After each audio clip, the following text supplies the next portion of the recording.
September 30th, 4:01. Let's call the meeting to order. Eliza, can you do roll call? Sure. Katie Fresh. Here. Susan Marolt. Here. Jonathan Nickel. Dwayne Romero. And Susie Zimmett. Here. Okay. With 3 out of 5, you do have quorum, so you can start. Great. So we have a move to adopt the agenda. So So moved. moved. Oh, second. Roll call or Yep. Roll call. Katie Fresh. Aye. Susan Marolt. Aye. Jonathan Nickel. Dwayne Romero. Or Susie Zimmett. There's Jonathan. aye. Oh, good. Hi, Jonathan. We're just approving the agenda. Can I get a yay or a nay? Yay. Yay. Great, good timing. So our first discussion item is the bond process update. And I see we have a guest to speak to that. Hi, this is Dan O'Connell. I'm sorry, the bottom says Bar Forte Wash Park. That's my that's my wife's business. RBC does not allow me to use Zoom, so I get to always confuse everyone at board meetings when I do this. Got it. Thanks for explaining that. I was wondering for sure. I'm sure you were. I could see you like looking at who is this person and what does this mean at the bottom of the picture. So there you go. We did have a little bit of a briefing. I think this was maybe a few weeks back on a few members, as well as discussing with the CFO and superintendent about the bond process after the successful election, and just kind of talking about timeline.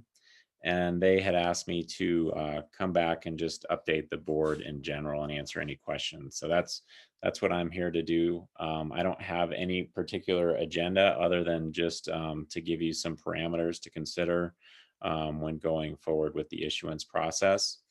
Typically, what would occur after a November election would be, you would have the folks internally, whoever that may be, or owners reps on board to start thinking about the construction process and that timeline. And what we usually do when districts are looking at, okay, when should we issue, is really working back from the timing of when do you need the funding. So assuming that, most traditional school schedules they would start the construction process. They want to have everything ramped up and ready to go so they can tackle everything, in June when school gets out.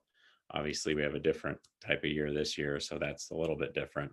But also kind of looking at that in terms of interest rate sensitivities and where the market is headed. So most districts that I'm working with right now, they are anticipating issuing their bonds in either, I have a couple that are issuing by the end of this year in December. And then I have several others, the majority of which are going to issue in January, and will be closing in January and have delivery of funds by February. I think the district, and this is completely fine, is just they're on their timeline. I think they're more in the camp of looking at potentially needing funding perhaps in May or June even, primarily because you have several different projects and several different baskets of projects that probably have different timelines. It's not like you're just building one school where it's easy. And so the reason that I mention that is because when you have these different baskets of projects with different timelines, you have to meet an expectations test from the IRS. In order to issue tax exempt bonds, you have to have the expectation to spend 85% of those proceeds within 3 years. And if you don't spend those 85% of those proceeds within 3 years, they give you like a window from 3 to 5, and any earnings that are above your arbitrage or your average yield on the bonds, you may have to rebate. It's not that big of a deal. Where rates are right now, there's no way that you'll earn above what your average yield is anyways. And Many districts in the past, when this was actually an issue, they would try and earn more because it's actually a good thing to have to rebate, because that means you're earning something in your construction fund schedule. But nonetheless, what we would like to do is that expectations test is really the important component here. So you have to provide some sort of a project draw schedule that shows you spending at 85% in 3 years. So that's really kind of the guideline that we're trying to go by right now, and that'll provide us with an idea as to when we want to issue the bonds. Now, there's also a lot of discussion around how much to issue. Like I said, you have many different projects, and so perhaps you want to issue a large tranche now while rates are at historic lows, so that you, if you have, let's say the affordable housing piece is not ready to go yet, whatever piece that may be, you would do as much as you can now, and then the rest would be subject to interest rate fluctuations, obviously. But the more you can do now, the better it is, so you can lock that in at these low rates. So using, I think what we were talking about was perhaps a May or June funding timeline. We would work back from there and probably start the financing process and the due diligence process in February or March. So that gives us plenty of time. There's a couple items I think the district wanted to check off their list before starting, and one of which was, again, looking at that construction schedule and talking with the board and figuring out what those priorities are around that schedule and what the timelines are around that schedule. So I think internally the district wants to, whether it's hiring somebody from the outside to help with that, or doing that internally, I think they want to get to a point where they feel comfortable there, and then we can look at a construction timeline. So that's from that side of things, that's an update as to where we are on the funding process. I do want to cover a little bit about what you would want to certify for collection next year for your bond levy. So let me stop there and just answer any questions on the construction timeline and anything around what I just covered before I get into the rest. Yeah, Dan, thanks for that. One quick question. Can you give us sort of an assessment of the market and any thoughts on risk of, not going out when a lot of the other districts are going out? Sure.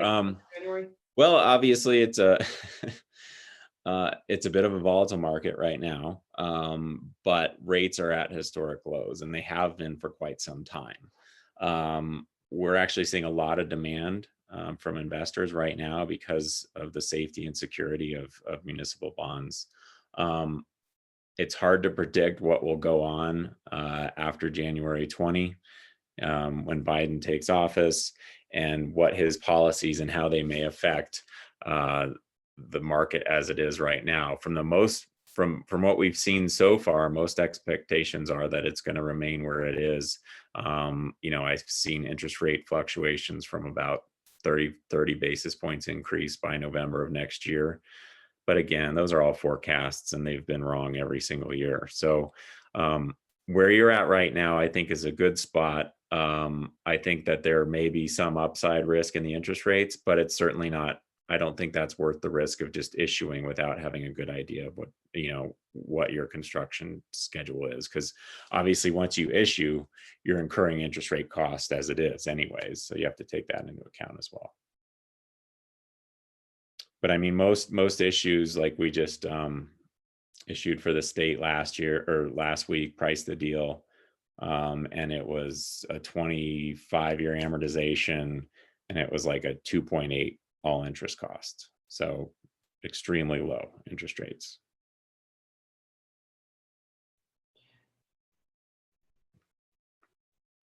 So if we do, just to be clear, if we're looking at due diligence in February, end of February, March, funding would likely occur by May, or is that about? Yeah, it's really, I can do whatever you want me to do. So whenever you think you need the money, that's really what we'll just work backwards from, basically 2.5 months from whenever you feel you need the money. I think we were saying May last time we talked. So that's why I just kind of worked back a few months from there. How long do we have to issue, Dan? up to 3 years as well, or not? That authorization never goes stale. You can use that authorization for as long as you want. So for instance, as long as you stay within those ballot parameters, those max annual debt service parameters and the max total debt service parameters, which were based upon 5% rates, then you can issue that you can issue 5 years from now, 7 years from now, if you wanted to. And if we incur some costs in the meantime, as we're, say we hire somebody, Yeah, we're getting this process set up and the plan set up, some of those costs can still be prescribed to the bond that we will issue in the future. Is that correct? So that is correct. change And at all? yes, and thank you for reminding me. I spoke with Tom Y, who's bond counsel on this, and he's in the process of drafting a reimbursement resolution, which would need to be approved by the board at some point in time prior to, it can reach back a certain amount of time to be reimbursed, but it's probably better to get that approved by the board sooner rather than later before incurring some of those big costs. Okay, and I guess related to that, do you see any significant risk of us, if we were to delay, of not being able to issue? I mean, it would take a huge market blow up, I assume. It would. I mean, it would take, interest rates to go up about 200 basis points before I was worried about having the ability to not issue. In 2016, when Trump was elected, there was a big shock to the market and rates went up like 100 basis points in a month. And so some of those school districts that we worked with, not the ones I worked with, but there were ones that were not able to issue their full amount, their full authorization, because the way they budgeted for were at very low rate levels, right? And then when they went up 100 that quickly, they couldn't get their full project amount. So that would be the big risk. And I hate to say it won't happen, because who knows what'll happen in 6 months, If you could predict the future, Dan, you wouldn't be sitting in front of us Yeah, today. You'd be on a beach I wouldn't be doing this for 20 years. Okay, thank you. You bet. Yeah, but overall, the environment, not knowing what's going to happen or be in the future, the interest rate environment looks pretty tame for the next several years, at least. It does. It does. A lot of this mess. And can we do 2 tranches, Dan? Is it like, can we do 50 now, and then, because we have the maintenance and all that kind of stuff, the low hanging fruit, and then once we get the housing kind of more developed, go ahead and then do that like a year from now once we get some MOUs or something lined up? Is that Absolutely. Yeah, and that's kind of what I was discussing a little bit earlier. Was I would just try and figure out what do you have available that you can spend, or you can spend in the next 3 years. Try and secure that now, issue that, and then leave the rest, a smaller amount, subject to that interest rate risk. Okay. Any other comments, questions? Susan, Dave, Theron? Let me quickly cover the certification process. So it's not going to be any different than it has been before, because again, we ran on, we're going to issue this without increasing the debt levy. But I do want to just make sure that would be, so to your question about issuing in different tranches, one consideration I would have is we would want to assume we're going to issue something next year, because otherwise, we can't really certify for collections of debt service payments that don't occur next year.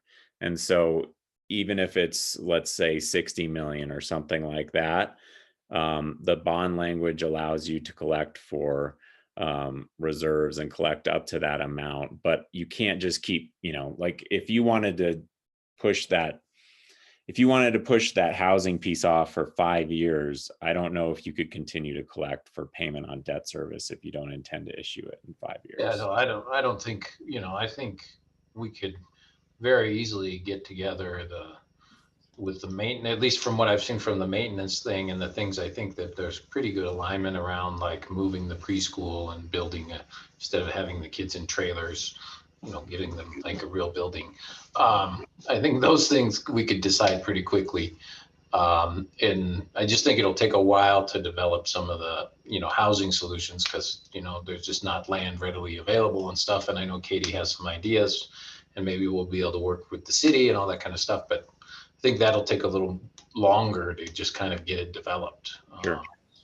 And so that was kind of the question, but hopefully it wouldn't take any longer than a year to be able to do that stuff. Because I think that the advancement with all the initial planning on the construction side about things that need to be done on the campus is pretty far along.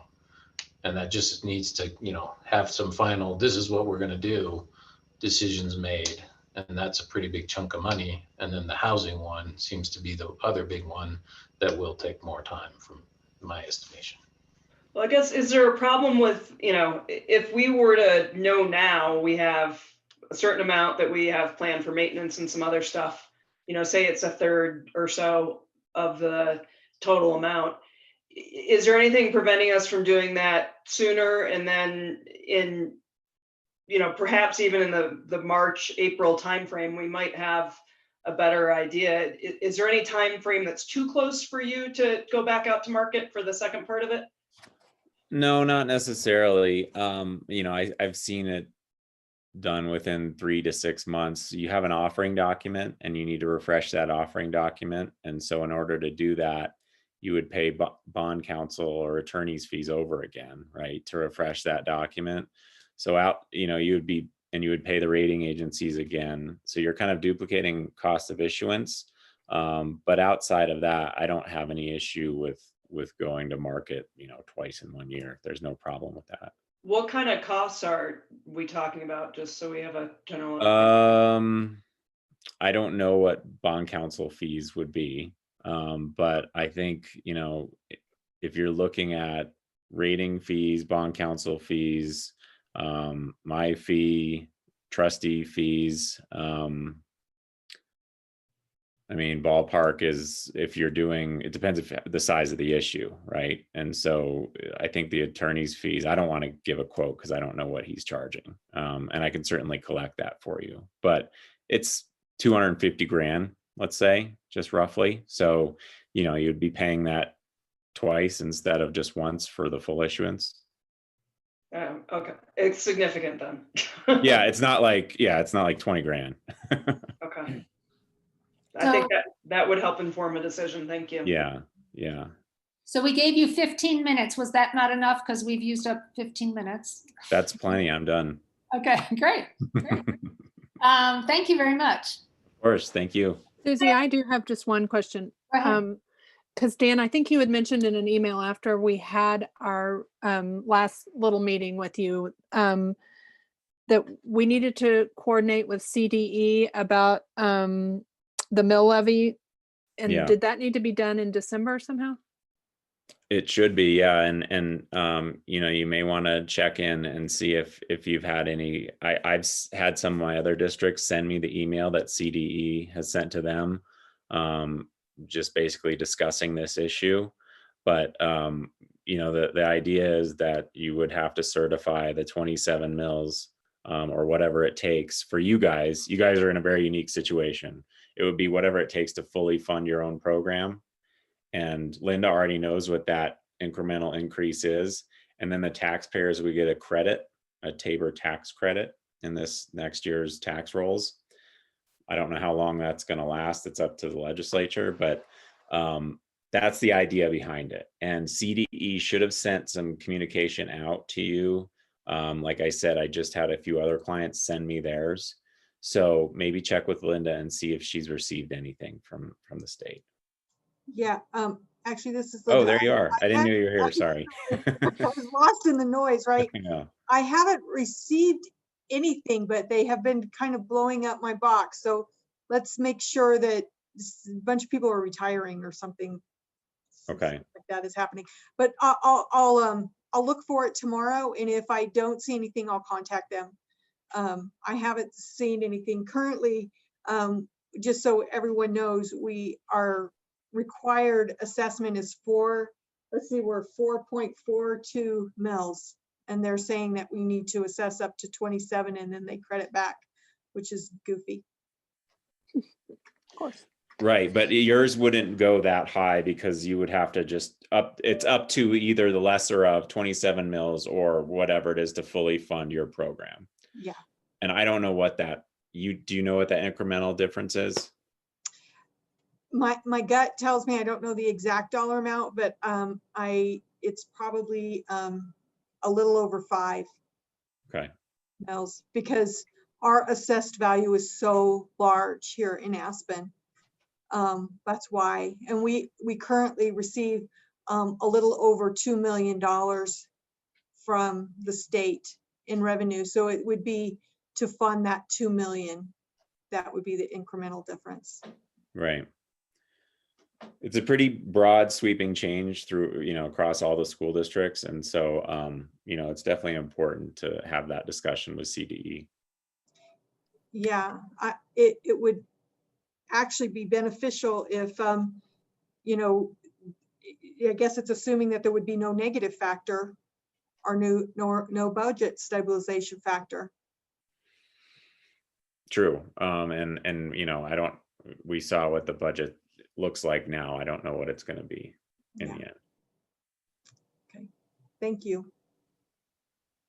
Great. Anything else? Anybody else?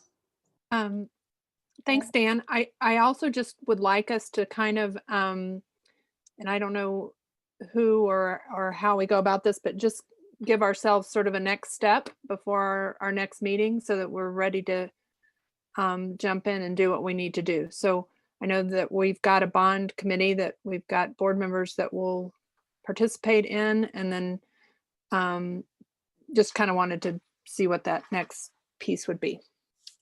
I think that, and I know Dwayne is probably working on this too, but I think I would work with the oversight committee and figure out if you want to hire an outside help to estimate costs for what's going to be needed in the next 6 months and how much you're going to be able to spend on these projects. And then that'll allow us to get moving forward on our next steps.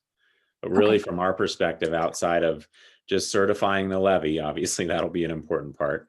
And then hiring outside help or estimating whatever that first tranche can be and telling me that information, then we can get started. Okay, great. One more question related to that, the due diligence process, knowing that, there's a significant amount of work to go into even getting to that point.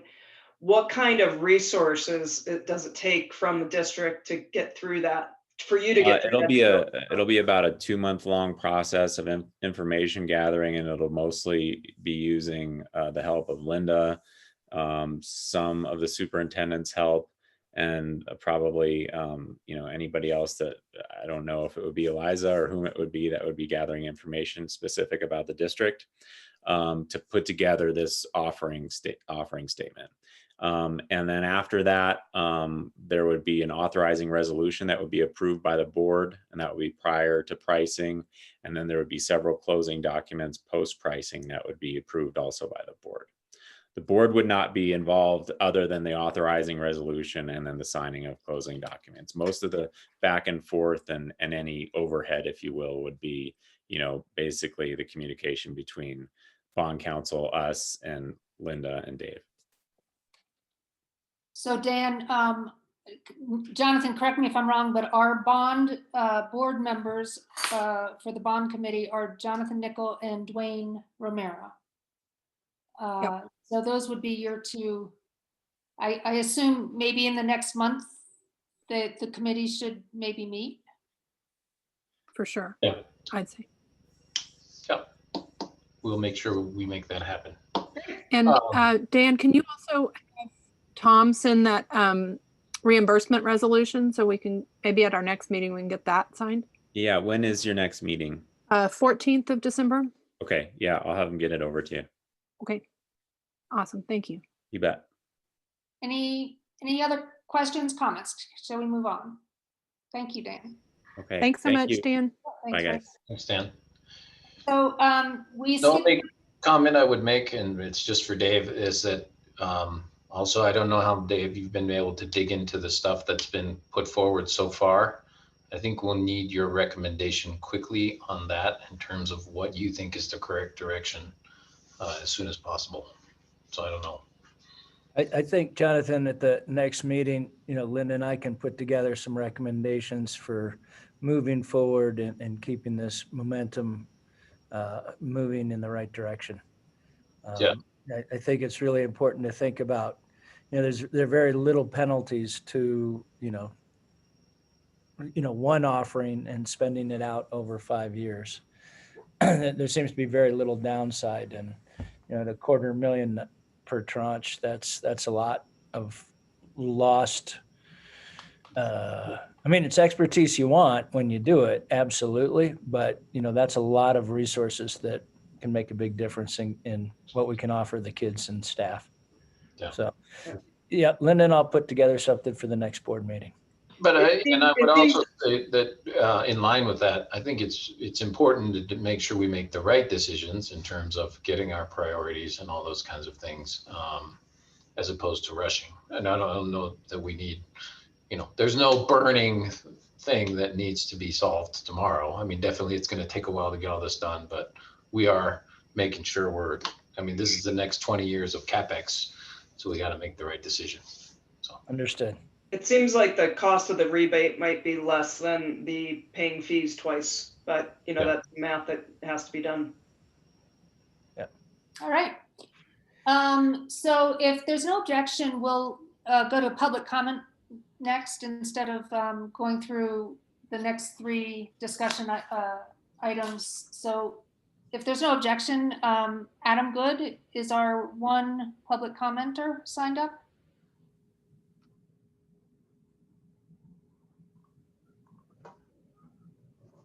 Hello, I'm the lucky solo public commenter. That's great. And you get 3 full minutes. Oh, I don't get like everyone's 3 minutes. Well, I'm here because I just want to celebrate some of the student work that our kids have been doing. I teach our STEM classes at the middle school. With our current circumstances, we're now just kind of condensed it all into one class. We used to teach coding, robotics, and like a maker's class of some sort. We've looked at what we can do in person, and it's very little. So we're teaching kids a lot of maker skills, and we're starting off really honing in on computer-aided design. And we've hired a new STEM teacher, Will Poe, who would love to be here, but will join, I'm sure, at another time this year. But we both just want to thank you all, administration and board members, because even though it's difficult for a lot of teachers right now, we love our job and we are so happy with what the kids are doing with what they have. And I just wanted to share some of that with you. So I'm going to present my screen here with you guys. And are you able to see that? Yep. Okay, great. So we have a lot of fun coming up with project ideas for our students, and our newest one is snowflakes. All right, so the kids are designing in this, we use a program called OnShape, and they're designing, they take a 2-dimensional sketch, and then they then turn that into a 3-dimensional object. And the creativity that these kids are coming up with is just amazing. And they're so excited to have 3D printers that they're able to then actually print these snowflakes. And our goal is to print a snowflake for every staff member before winter break. It's a bit of an ambitious goal because we currently don't have a large capacity of 3D printers. But we hope to be able to do that for everyone. And then hopefully the kids will be able to also take one home. But the engagement that we're seeing from them, the excitement, it is just, it's palpable. And, you know, we get on, if I hop onto my activity log here, you know, I'll get on at Friday at 8 p.m. and I have kids on here designing bike frames and snow cats and like very advanced objects. This is the kind of stuff that I didn't witness until I was in college. But kids are doing, you know, chessboards. We've got cookie cutters. This is one of our most advanced students, is designing in a complete bicycle assembly. And it just, we get into this program every morning and just scroll through and look at what the kids are making. And every day we're amazed at what's being done. So I'm really in this mood of sharing some positive news, and I want to continue to do that. And yeah, thank you all for making this available to us, for allowing us to pursue this work, because I mean, we've only been doing this for a month and a half, and they're doing coding on top of this, but I can't wait to see what these 5th and 6th graders are doing in 2 or 3 years. It's going to be pretty amazing. Thank you. Thank you. Thanks, That was Ed. awesome. And it was so fascinating. We gave you an extra minute. It was awesome. Well, thank you. So welcome. You're so welcome. Thank you. Thanks, Adam. That's so exciting. Yeah. So Thanks a lot. 4.2 superintendent update. Dave, I think it's go ahead. I think it's 5.2 International Baccalaureate update, and then 5.3 is superintendent, right? So Oh, I printed this a day or two ago. Maybe it's been updated since I printed all this. Okay. I think we polished it up a bit over the last day or two. So Okay. apologies for that. But Okay. I think we're going to talk a little bit about the International Baccalaureate program, and I'll ask we have Eileen Knapp is going to help us with that, and Mr. Mulberry is going to be helping drive that. And we are going to try very hard to stay to the 20-minute time frame allotted, Madam President. So we will work hard on that. Eliza, do you want to show your screen and drive?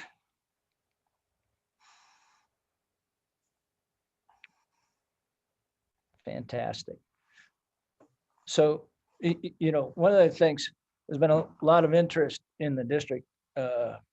And, you know, so the language that we're using and very interested in exploring is this notion of IB for all. And, you know, one of the things that our audit, and we'll talk a little bit more about the audit shortly, is talking about pulling the district together in sort of a focused way. We have a lot of folks working extremely hard, but kind of not in alignment. So, you know, IB is a conversation that helps us sort of frame it as a way of thinking about learning. And, you know, this is obviously a powerful quote from the first IB director. Eliza, can you, next slide, please? And, you know, so this is kind of an overview of IB in general, and I'm going to turn it over to Theron and Ms. Knapp at this point. Awesome. Thank you. Thank you, Dr. Baugh. I just wanted to say to the board, it's been a long time coming. I just really think this is a great thing for us to be considering. I know that since I started 5 years ago, that we have seen the need for that coherent thread throughout the 3 schools. I used to like what Dr. Hill used to say. We are a district of schools instead of a school district. And we're hoping that starting to find these common sort of frameworks that we can start moving towards that direction of having that truly aligned K-12 curriculum amongst all 3 of our schools. I mean, when I do the tour every year of a new staff member or a new parent that wants to come to the high school, when I was a principal, I would show them the 3 campuses and say, what an advantage. All the campuses are right next to one another. But often we could be very far apart in what we were doing and what ends we were trying to achieve and those sorts of things. So we're hoping that this will create that dialogue that will truly connect all those campuses with the same language of learning that we're going to do. Just a few of these bullet points that just really stand out to me. Something that people really need to recognize. I think that originally IB started as a international school, and that's exactly what it was. It was for the children of folks that were abroad to have a school that would be representative of the universities they wanted to get into. And so this was created, and very much an elite system for folks that had those ambassadorships and those sorts of things abroad or had businesses abroad. And then I just want to just share that has really changed over time. Now we're starting to see the IB program becoming accessible to more and more individuals that want to do it. In fact, in the United States, 50% of the candidacy applicants are Title I schools, which means they're at-risk schools, and they see incredible results when they take this out because that learning is so significant. It's an inquiry-based model. The entire model, and I think you get that pretty much from the opening quote, is the idea that this isn't just going to be kids regurgitating things. This is going to be kids having a comprehensive program based on inquiry.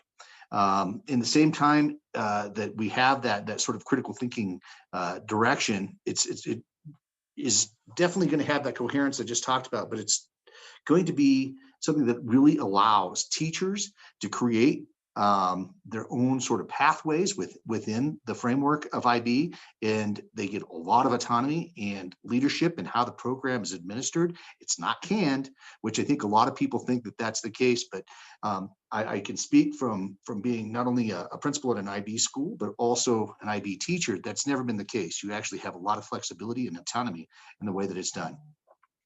Probably most importantly, and the thing that keeps us most accountable, is when we have any program that's externally reviewed by somebody else.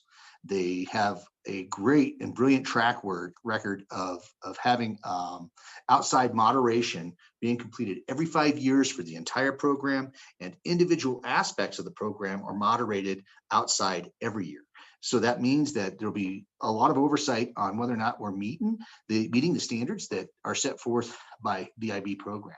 Each of our levels at the PYP and the MYP and the DP, which will all be explained thoroughly by Ms. Knapp after I get finished with my part of the presentation. That will also have its own external sort of person making sure that it works. To get to this candidacy, to become a full IB system, it takes about 2 to 4 years to get through that candidacy, and all the staff members during that time will be trained in IB in the IB program.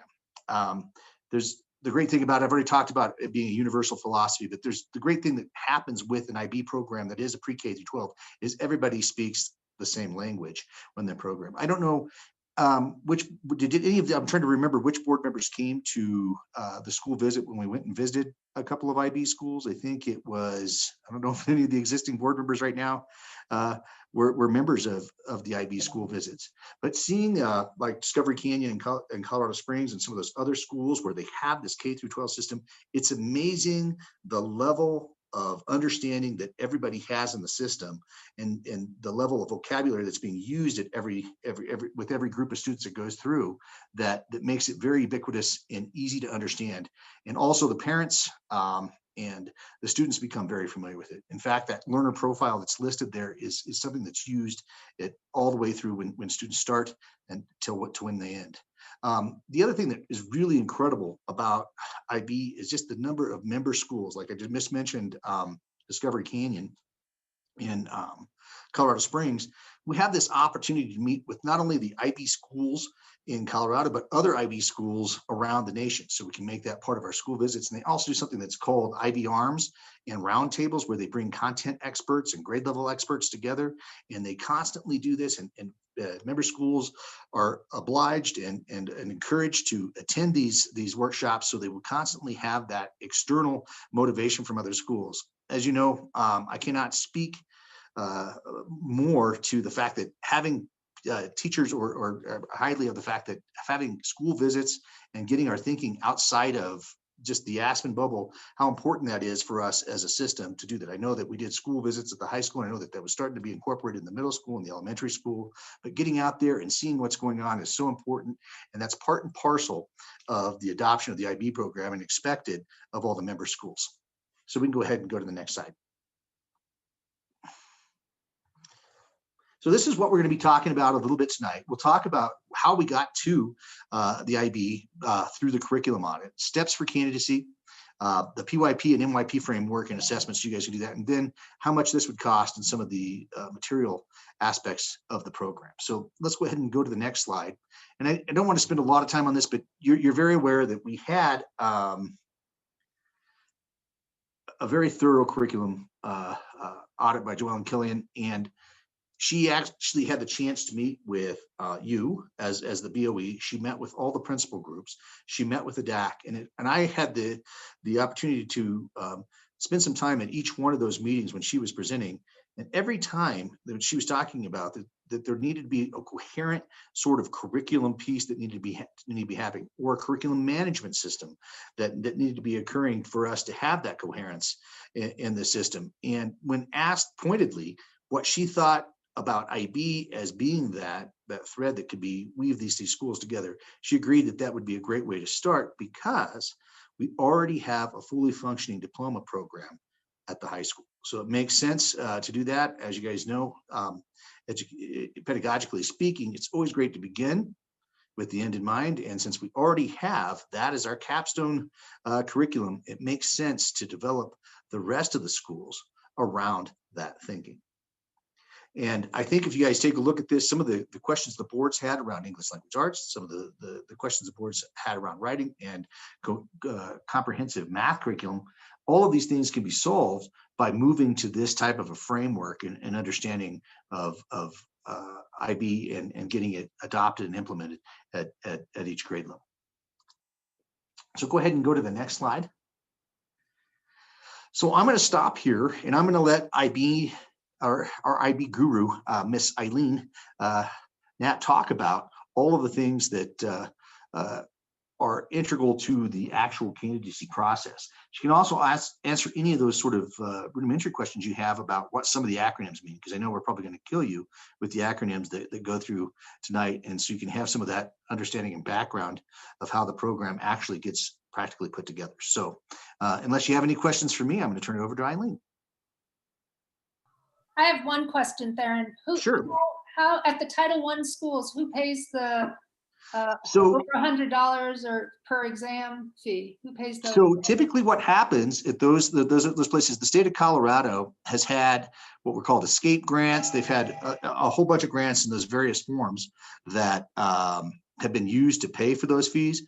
And almost every year, if you put in the application for those grants, you can have it. Some years when the state budgets are lean, they can drop off and not have those exam fees. And I just know that for the most part, there was always a way to kind of ameliorate those costs by doing that.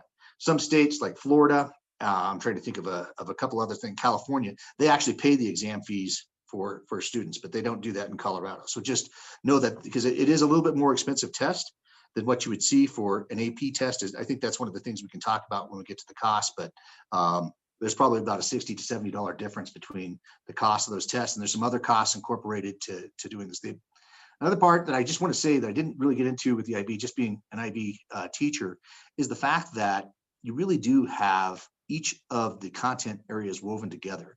They don't operate independently any longer. There's a universal sort of plan for that. And with the AP program, also being a principal at an AP school, students could pick and specialize and do those sorts of things. One of the great things about the IB program is the fact that it's really universal and does a great job of making a well-rounded student when they leave the system.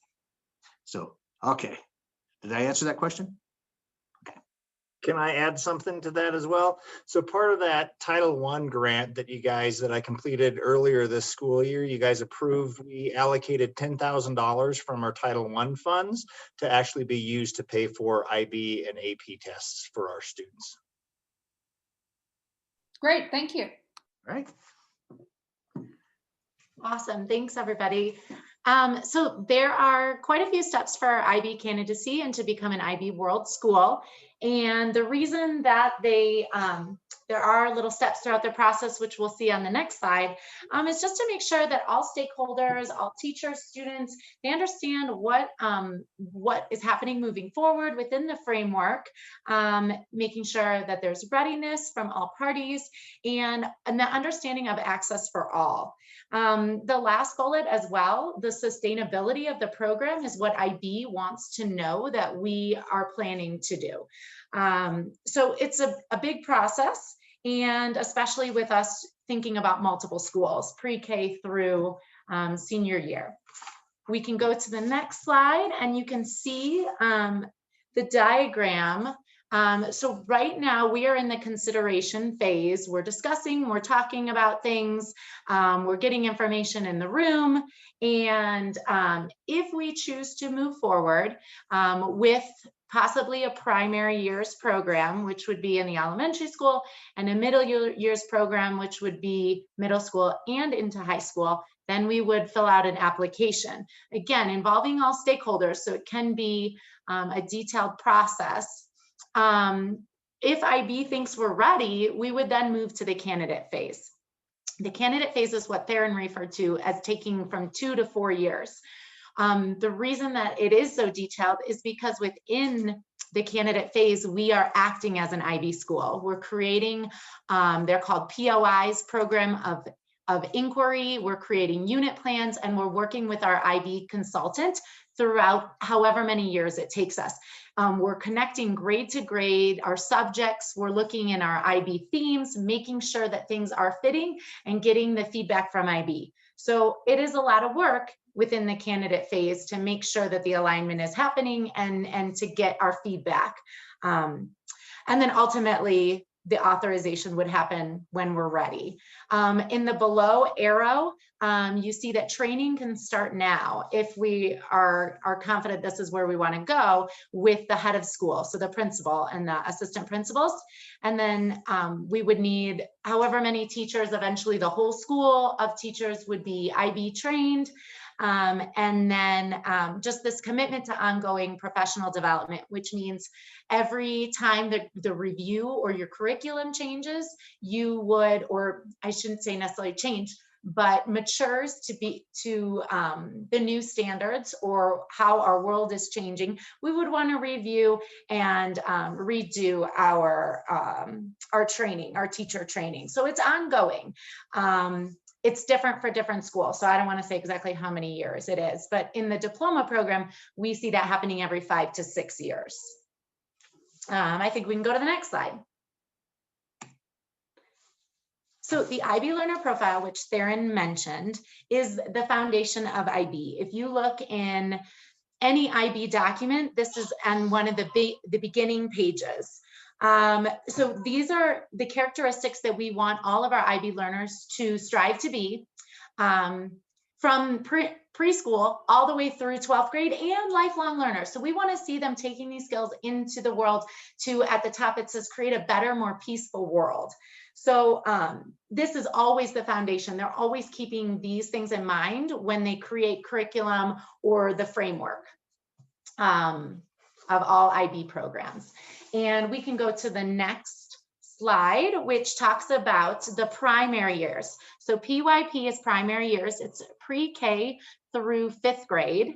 And it's a framework. So the MYP and the PYP programs are both frameworks. So our Colorado standards and the Common Core standards will fit within this framework. The framework is based on transdisciplinary learning, which is not only connecting curriculums, but it's going beyond the curriculum, possibly making new learning. It's based on inquiry and these 6 themes. So these 6 themes are how the program of inquiry, the huge unit plan is created. They're all subjects are fitting into these 6 themes, which again is bigger than just a math class. So if you want to click, Eliza, that example, we can see what Coyote Ridge created as their POI, their program of inquiry. So this connects, and this is just an example that was shared with me. This connects preschool. You can scroll down a little bit. Each grade, how those 6 themes, who we are, where we are in place and time, are going to be addressed in every grade. This is what the IB consultant would look at and say, okay, I see how this is connected from 1st grade to 2nd grade. Something that really caught my eye is in preschool, they talk about patterns of the nature. And then later you see in kindergarten, they connect that idea to this idea of functions. And this is under how the world works. So we see the growth in the learning from grade to grade.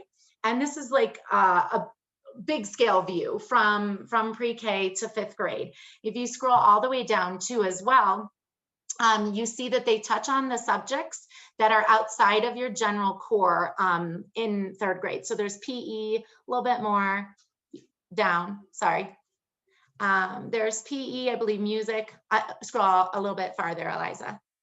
Thank you. Right there, outside. Okay, so we see the same 6 themes, but we see how are we addressing these in PE and music and other classes. But IB does want like a synthesis of learning. We're not just in art class, like how can this connect to what you learned in math class? So again, that's why they really call this a framework and not necessarily curriculum. I think we can go on to the next slide. And I guess one other thing I would say is, so from the program of inquiry, then the classroom teacher makes these unit plans, which dives in deeper. Okay, so that's not very specific on like, what are we doing with nature in preschool or what are we doing with functions in 1st grade, but they dive in deeper with their unit plans and they talk about like, what are the specifics that are happening in this grade? And again, how are they connected to the next grade or the next class? So the exhibition is the final for 5th grade. So this is done in school and it is, I mean, if you crossed off PYP, I would think this looks like something you could hand a more mature, older student, giving them an opportunity to choose something that is significant to them and that they have reflected on and learned upon. Our IB consultant used the words research, react, and positively impact within this idea of the exhibition. It's student initiated and it reflects on their inquiry over their learning over their 5 years in the PYP. Or more, I guess 6 years with preschool, and how they would move forward. The bottom bullet talks about the degree to how this is implemented in our school will advance if we choose to do this as years progress. Meaning the first year, you know, we're just getting our feet wet. We're figuring out what is this exhibition, but we're going to get better as the years go on and students see the expectation. So something to look forward to, very exciting. We can go to the next slide. So the 6 themes from the PYP, from the primary, start to connect to the middle years program, which is in grade 6. The middle years program has what's called the global context, which connects from the themes. So where we used to see how the world works, it has now changed to scientific and technical innovation, which, you know, I kind of address that idea of function. We see how things are connecting from grade to grade and from program to program.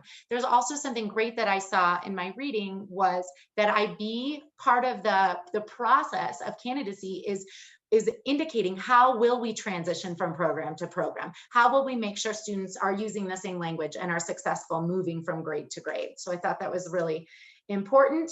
Oh, and ultimately the MYP connects these global contexts to the subject groups that are used in the diploma program, which is in grades 11 and 12. So we see this seamless transition from the younger years all the way to the older years. And we can go to the next slide. So the MYP, the framework has been created to hit on these bullets on this page. But again, with the addressing, with starting to focus on the subject groups in the diploma program, getting students to know, okay, language acquisition, I'm in my 2nd language class. I've been doing this since elementary school. So why not transition into the diploma program, IB language acquisitions classes, because this is what I've always been doing. Our consultant also said that's a big point, is that if you start in the younger years and you've always done IB, it's not a decision come 11th grade, like, should I take IB this or should I not? You've already been doing it. So you're going to want to continue on that path, most likely. On this page, the community service I wanted to talk about is in 8th grade, there is something called a community project. It's not a requirement, but it's offered from IB. It's collaborative where students pursue service learning, and it's based on inquiry, action, and reflection. So because it's not required, because 8th grade is not necessarily the end of the middle years program.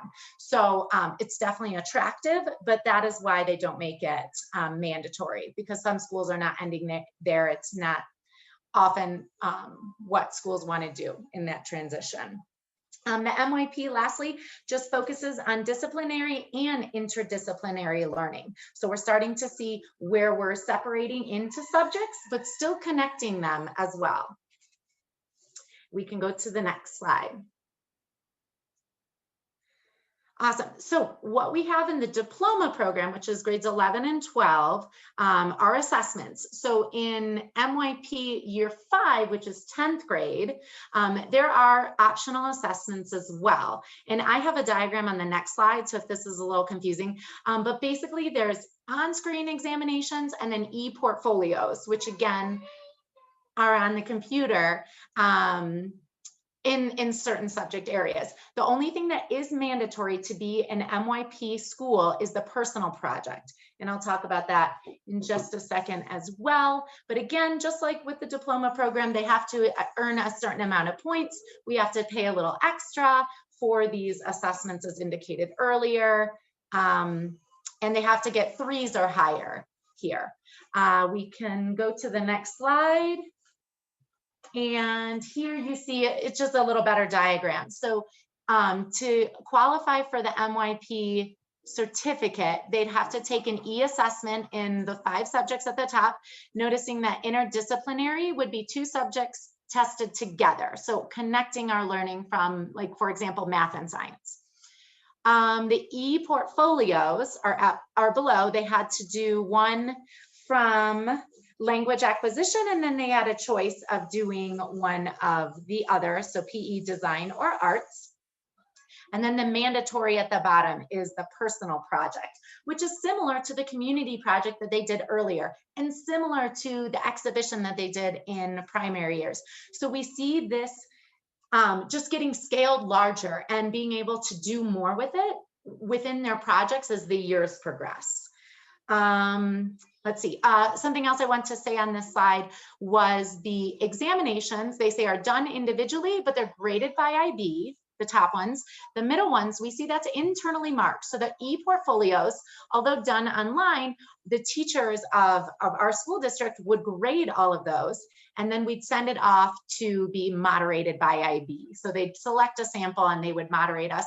Again, every year, if we decided to do this, which would give us that feedback. Again, this is in 10th grade. And then the personal project, again, internally marked, graded by the teachers, and then sent off to IB for the moderation. Let's see. One of the things that we always want to do and strive for when you're looking at a K-12 articulation is having that calibration of grading. And I think we've talked about that before. Is there an inter-rater reliability between different teachers? Do they all have the same expectations for students? Are they all assessing the work the same way? And so what Eileen just talked about, having that internal grading, but having it externally moderated, automatically creates that kind of calibration that we'd like to see between teachers in the same grade level, in addition to that, to seeing teachers between grade levels as well. So I think that that's what's really unique feature about this, is it trains us to make sure that we're doing the things that we're supposed to be doing and calibrating the system as we go through when done properly.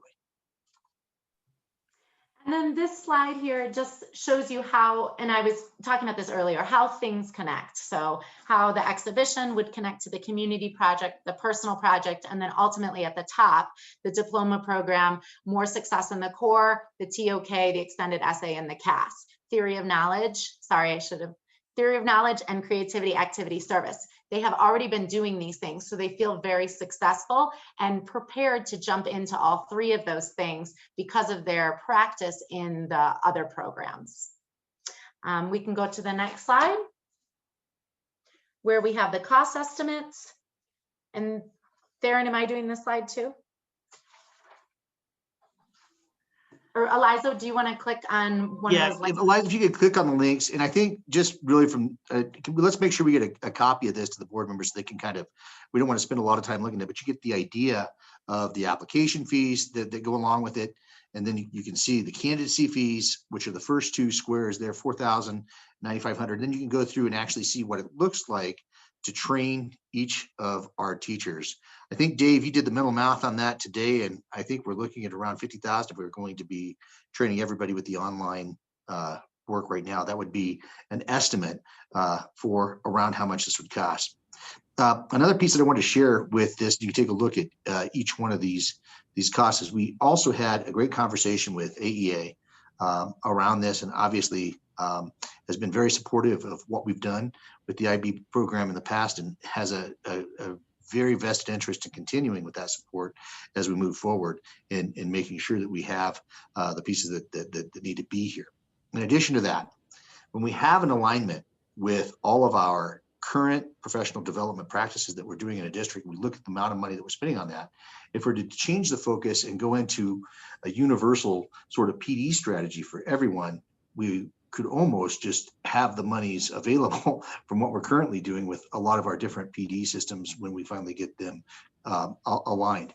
So there's a lot of different ways that that money can be made up for the cost, but there's a lot of different ways this can go together. And I'll let you guys have a chance to peruse that and take a look and see if there's any questions you may have around those costs. Yeah, and I think the main point in this conversation here is that, you know, the initial cost, there are startup costs, but they're not outrageous and they're not hugely different from anything the district has been doing already. So I really think, you know, if we decide to go down this path, it's affordable. It becomes a question of focus and commitment from, you know, the preschool through 12th grade through, you know, the leadership teams. But it's really all about that sort of thing. The focus and the commitment and changing the structure.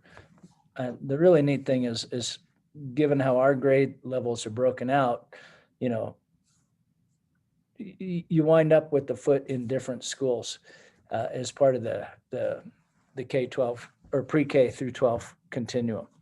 So that's pretty neat.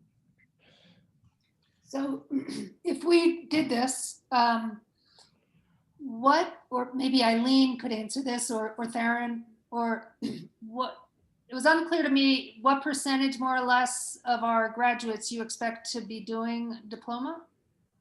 Are we talking about everybody, or are we talking about half, or do we not know?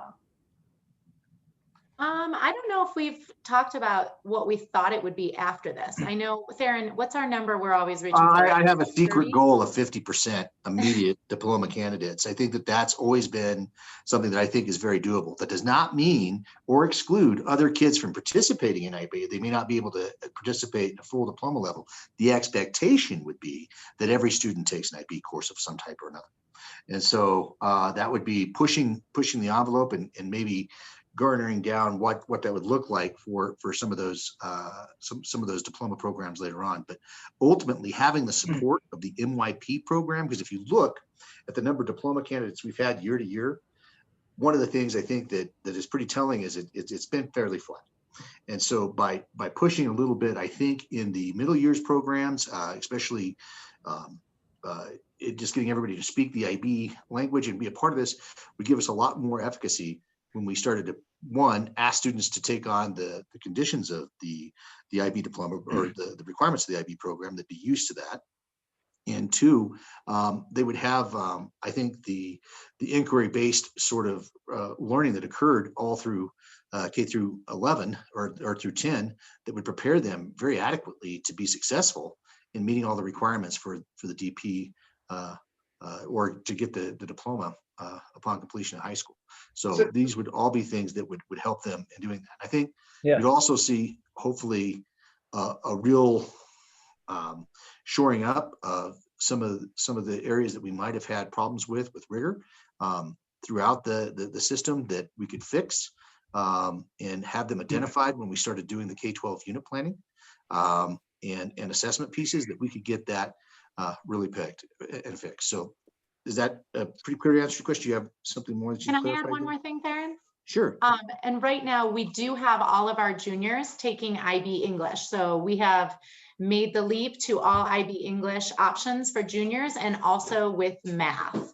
So our students, whether they're taking that IB math for the first time in junior year or senior year, they're getting exposure to an IB math classroom in English.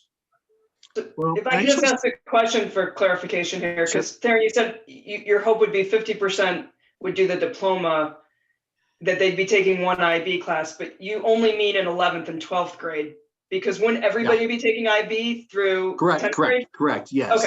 Okay. Thank you. Yes. Yeah. I'm sorry that was unclear. Okay, Yeah. so Correct. To finish the actual diploma itself, we would hope that 50% of the students would attempt it. But on top of that, the one thing that wasn't clear is there was kind of this middle bar of career-related program that was below the IB diploma. Is that the path that people who don't choose the IB program follow in 11th and 12th grade? That's a separate program that IB offers, and it's up to us to determine if we want to use that as one of our pathways. It's not necessarily, Eileen, correct me if I'm wrong here, but the career program isn't necessarily part and parcel of the rest of the candidacy for MYP, PYP, and DP, correct? So the CP would compete with the DP. There's some overlap between the two programs. Eileen, I want to stop you. Get acronyms. What's the CP? I'm sorry. So the career, it's called the career prep. And that, let me look at my notes really quick. That would be the career related program, would have competing forces with the diploma program, which we currently offer right now. So that is more related to like CTE, there I go again, career technical courses. They would still have some similarities between the diploma program, like they take a language acquisition, but there's different requirements for that, and it still is 11th and 12th grade. So that wasn't something that we were looking into, but we can, if that's an interest. It's an I option. think it's just hard for a small high school to then offer two. And I think that's yeah, I'm just trying to understand, because it's the idea is this is not a curriculum, it's a framework. So everyone is within the same framework. So we need to like start avoiding using phrases like IB classes, because they're all IB classes. Is that correct? Yes. Yeah. Okay. And then my second question related to this is, how is this, since it's not a curriculum, and we did a curriculum audit that showed deficiencies, how does this framework address deficiencies in curriculum related to the Common Core requirements we have in our state? How does that all fit together? Because that wasn't really addressed in this from what I could see. How does that work? How does it fit with Common Core? Right. What happens? So you have the themes that would be the umbrella in which everything's placed, but ultimately, okay, there would be unit plans that would be required and reviewed by IB that would be the grade level unit plans for each of those groups, with complete with what would be the skills that would be learned in that group, whether the essential questions for each of those units, and what would be the assessments for all of those units. So that would become part and parcel of what we're doing. The difference that when we're talking about the framework is it would be thematic in the sense that it would have those 6 themes throughout, and that's what would tether it to the content specific diploma program later on. And so this is. They have they have done this already in the context of the Common Core. Yeah, what I can do, I think probably what we can do, Eileen, is maybe, because one of the plans that we have with our next steps is to have a continual conversation with the board about how this is coming along. And I think maybe having that kind of a thorough explanation of the unit planning process would be useful for you to see exactly how it goes together in aligned to the Common Core and with the assessment pieces that we're Yeah, talking I mean, about as my well. overall question is, does this solve the issues that were articulated in the audit, right? Or Oh, how yes. does Oh, it yes. solve? Like the high level view, and I don't need to get down to like unit by unit. I don't think that's the board's goal Okay. here. But just to make sure that the deficiency, this came out from that conversation of addressing the deficiency. So how does that happen throughout the whole process? And I suspect it does, and I suspect that IB schools across the country that have adopted this have already addressed this, because it's pretty, Common Core is pretty common. Yeah. And required for the ACT, SAT. And so Right. I think that all those things are going to be delineated in the unit planning process and as part of the development of the overall program when you're doing this. I think in addition to that, you have the threads of PD, you have the threads of school visits, you'll have the threads of sharing of unit plans with other districts. All of those things will, I think, create a pretty robust, specific curriculum that you're talking about that would address those. I just have two other things that I think don't need to be addressed now, but I think I'd like to see as we're evaluating this in the next step. The first is perhaps some examples of these projects that are the milestone or capstone projects. In a common, like, middle of the road student, you know what I mean? Like, what do these things typically look like? And perhaps compared to the kinds of work that our kids are doing now. Okay. Right? To kind of see the comparison of what we're talking about and presumably raising the bar throughout. And I'm interested kind of in the 5th grade as well as the 10th grade project in particular. I think we have a pretty good idea of what's going on in 11 and 12. And then, although it may be interesting to see what those capstone projects look like in other districts that have gone through the whole pre-K to 12 versus what our capstone project looks like in 12th grade, right? Can I add something, Katie? You brought up some great points.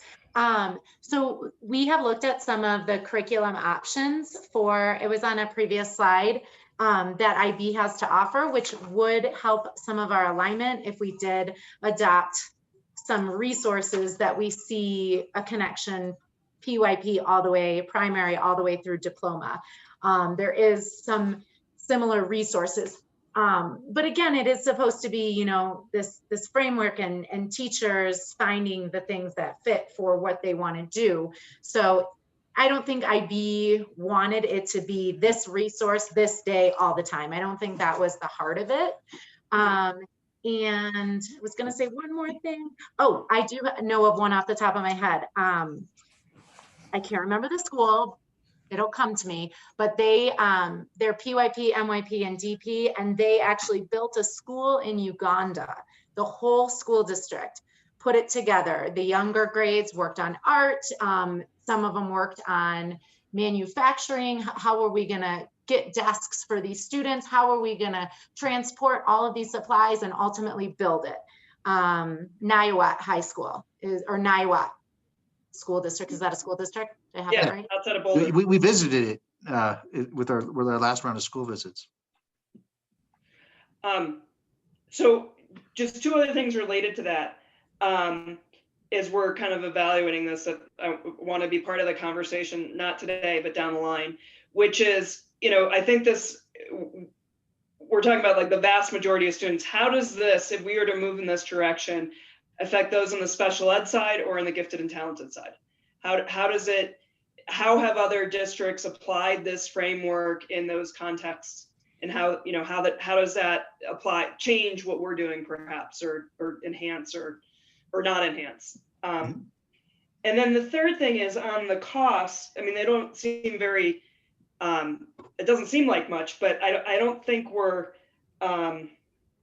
as we evaluate these costs, I want to consider the costs, including curriculum costs, that we, versus what we're spending now on all these various curriculums that we have, however many in every different grade, and the training costs that I think Dave mentioned before. I think it was Dave who mentioned it before. So sort of a really more kind of realistic of expectations of cost delivering, per pupil or however you want to do it, that is really a true apples to apples, you know, IB cost plus all the curriculum and training, you know, versus what we're doing now. Okay.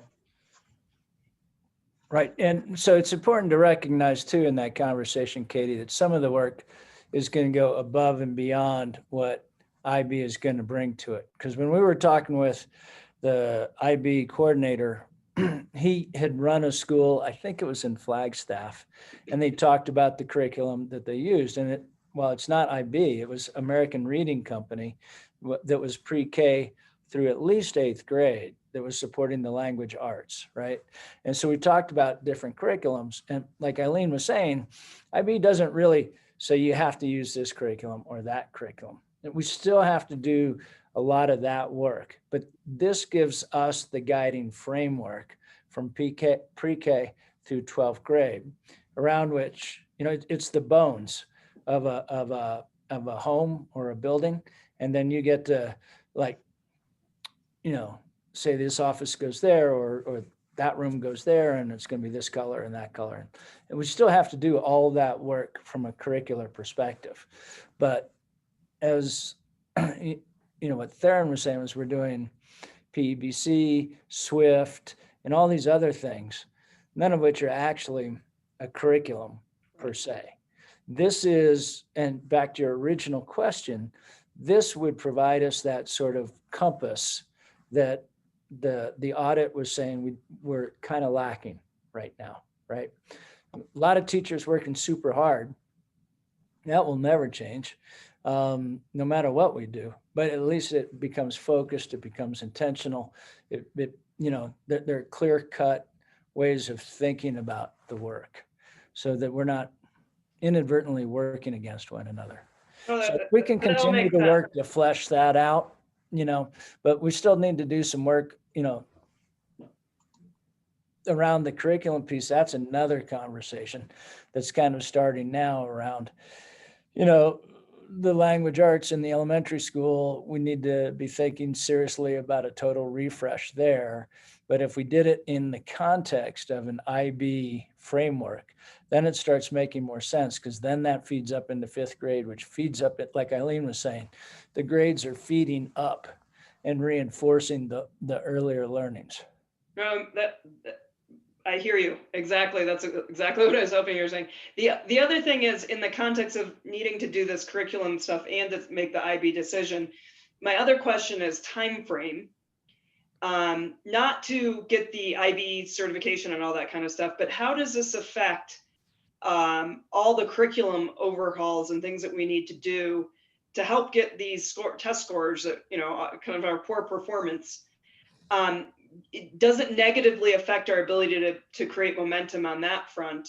Or can some of this stuff realistically be done in parallel once we've kind of made the decision of we're going to go in this direction and everything's, you know, contextualized against the IB framework?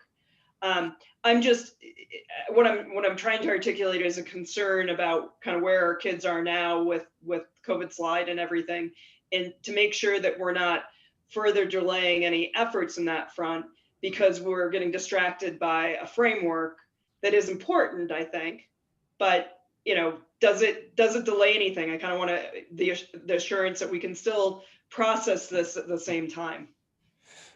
Well, I would argue that this is probably one of the most important pieces to addressing the COVID slide, to the gaps that are currently in language arts and mathematics. And as we, you know, contemplate additional audits next year and the year after, as we're developing our framework, we're developing our response, right? So if we're doing science and social studies next year, and, you know, we find some gaps and we start filling those gaps, in terms of, if we go with IB, the IB framework as a way to think about how we address both the gaps as well as the ability to extend learning, right? And without a coherent framework, you know, my concern is that we'll remain 3 separate campuses, 3 separate silos. You know, I've talked with several parents and several teachers who've shared with me that their biggest concern are the transitions. And if going from 4th to 5th grade and 150 meters away is a big step. And if IB helps us reduce that big step to, 5th grade learning and approach feels a lot like 4th grade, and you have that continuity, then that becomes really kind of neat. From a student's perspective, right? It's not a big shift into the middle school. It's just an extension of what you were doing. And same with the 8th grade into 9th grade. Well, the middle years program has a firm foot in grades 9 and 10, as well as in grades 6, 7, and 8. All of a sudden, we've got this continuity, this flow, this energy that's feeding off one another. And teacher leadership and autonomy remains important, but it remains important in terms of this framework, right? So say we went to a different language arts program, that language arts program would ideally flow from pre-K through at least 8th grade. And it would flow that way through the middle years program and the early years program or the elementary years program. And if you think about all the work, like, the eliminate math, we've, the team over at the middle school has been working on that for a number of years now. That doesn't go away. It just gets reinforced in terms of the IB framework, right? And it starts making more sense across the grade levels and reinforces that way. Okay. So it becomes, I would argue that the framework, the guiding framework, whether it's IB or something else, would be invaluable to addressing both our identified deficiencies, our identified strengths, but also, the COVID slide, which every school district in the country is concerned about, but few would have a guiding framework to take them all the way forward. They'll have a vision and a mission statement, but that's not a lot to hang your hat on when you're a classroom teacher. Right. I think if you look at Joellen's recommendations for us, having that literacy, math literacy, reading literacy, writing literacy, philosophy, and belief is her #1 recommendation. Having a universal group or thinking or thread through all of those levels is really important to that curriculum management system. That has to be there first, and just kind of working through that will be a big part of what the IB program will do in creating, just agreement amongst all of the participants and what's to be done. In addition to that, the great thing again is that I can't emphasize enough, the external moderation that occurs is always a great way to see, engage whether or not that work is working. And we'll have that capability of having, ways to manage and look at in a meaningful way as to how we're doing in an international setting. So that's another just great piece of this. I don't know if we don't have any other questions. Just want to finish up with the next steps here. Oh, go ahead, Susan. A couple of you have mentioned gaps, and so in our first 20 years of IB, we've heard a lot of feedback from our alumni.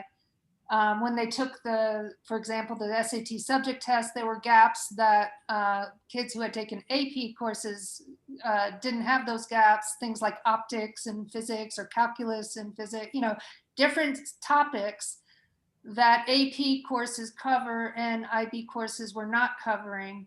Is the unit plan the place that we eliminate those gaps? Is it up to us to cover the subject, to know what subjects to insert that may not be in the IB, which is not a curriculum, but it still presents a curriculum. They do have a sample curriculum. Right.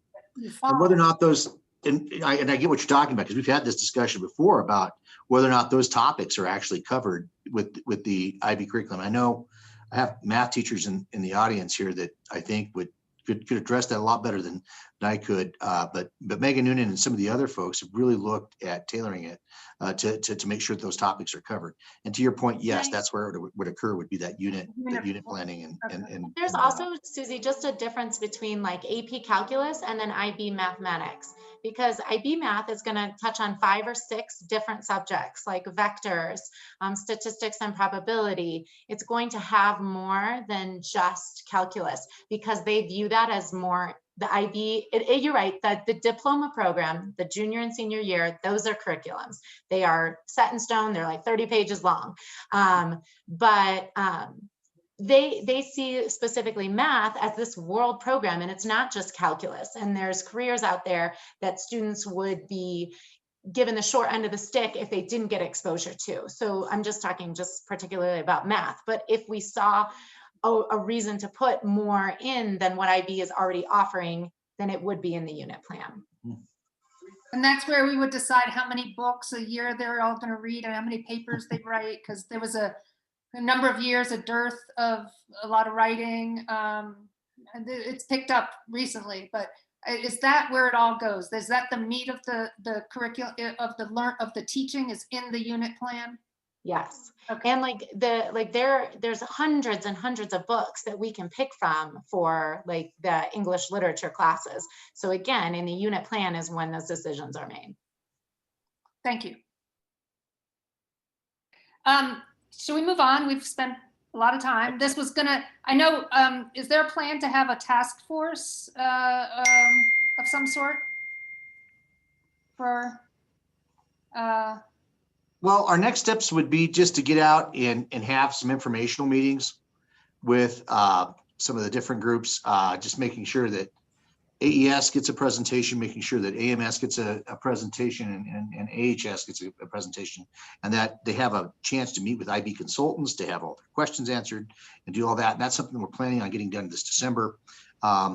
Develop an application committee, to your point about the task force and that kind of group, just to see where we're going. And that'd be a team recruited from, AES, AMS, and AHS, and also recruiting teachers, parents, alumni was a recommendation. I thought it was really great from Dave and students that would help us start to frame how that goes together. And then possibly doing some of the category 1 training for selected staff, and then obviously regularly updating the board as we're going through this process and answering questions. I love having the questions here, and we can make sure that those are part of the next briefing that we give on IB when we're having those conversations. should we have a board member on the task force as well? Sure. Absolutely. Great idea. In fact, Theron, we're having a meeting. We meet with the principals regularly on Fridays. Our first meeting with the principals, assistant principals. We're inviting a board member. You can choose whomever, Susie. And I did invite Susie, so I don't know. So Susie's invited, and we've invited the DAC as well. You guys can arm wrestle, I think. Yeah. And I can say to 8:30 to 9:30. Will that be the bulk of it? But No, it's 11:30. It's 11. Yeah. Yeah. But I wanted to understand something. So Dave and Theron, is your recommendation, I mean, if you're kind of putting other things aside, would be to implement a full IB curriculum? I know we're not there yet, maybe, but that's kind of what I'm trying to fish through here. I mean, I hear you saying that, do you think this is the best thing to do? And that there's a lot of, work to get there, but is that what the recommendation, quote unquote, would be? Well, certainly, I can't speak for Theron, and both Eileen and Theron have more real world experience with IB than I do. But having studied it and been in this conversation, this is my 3rd time. I think it's the gold standard of an organizing framework. It's tried, it's true, it's successful in Title I school districts. It's successful in school districts that look like Aspen. And I think it's, now I want to be very clear. It's not the silver bullet.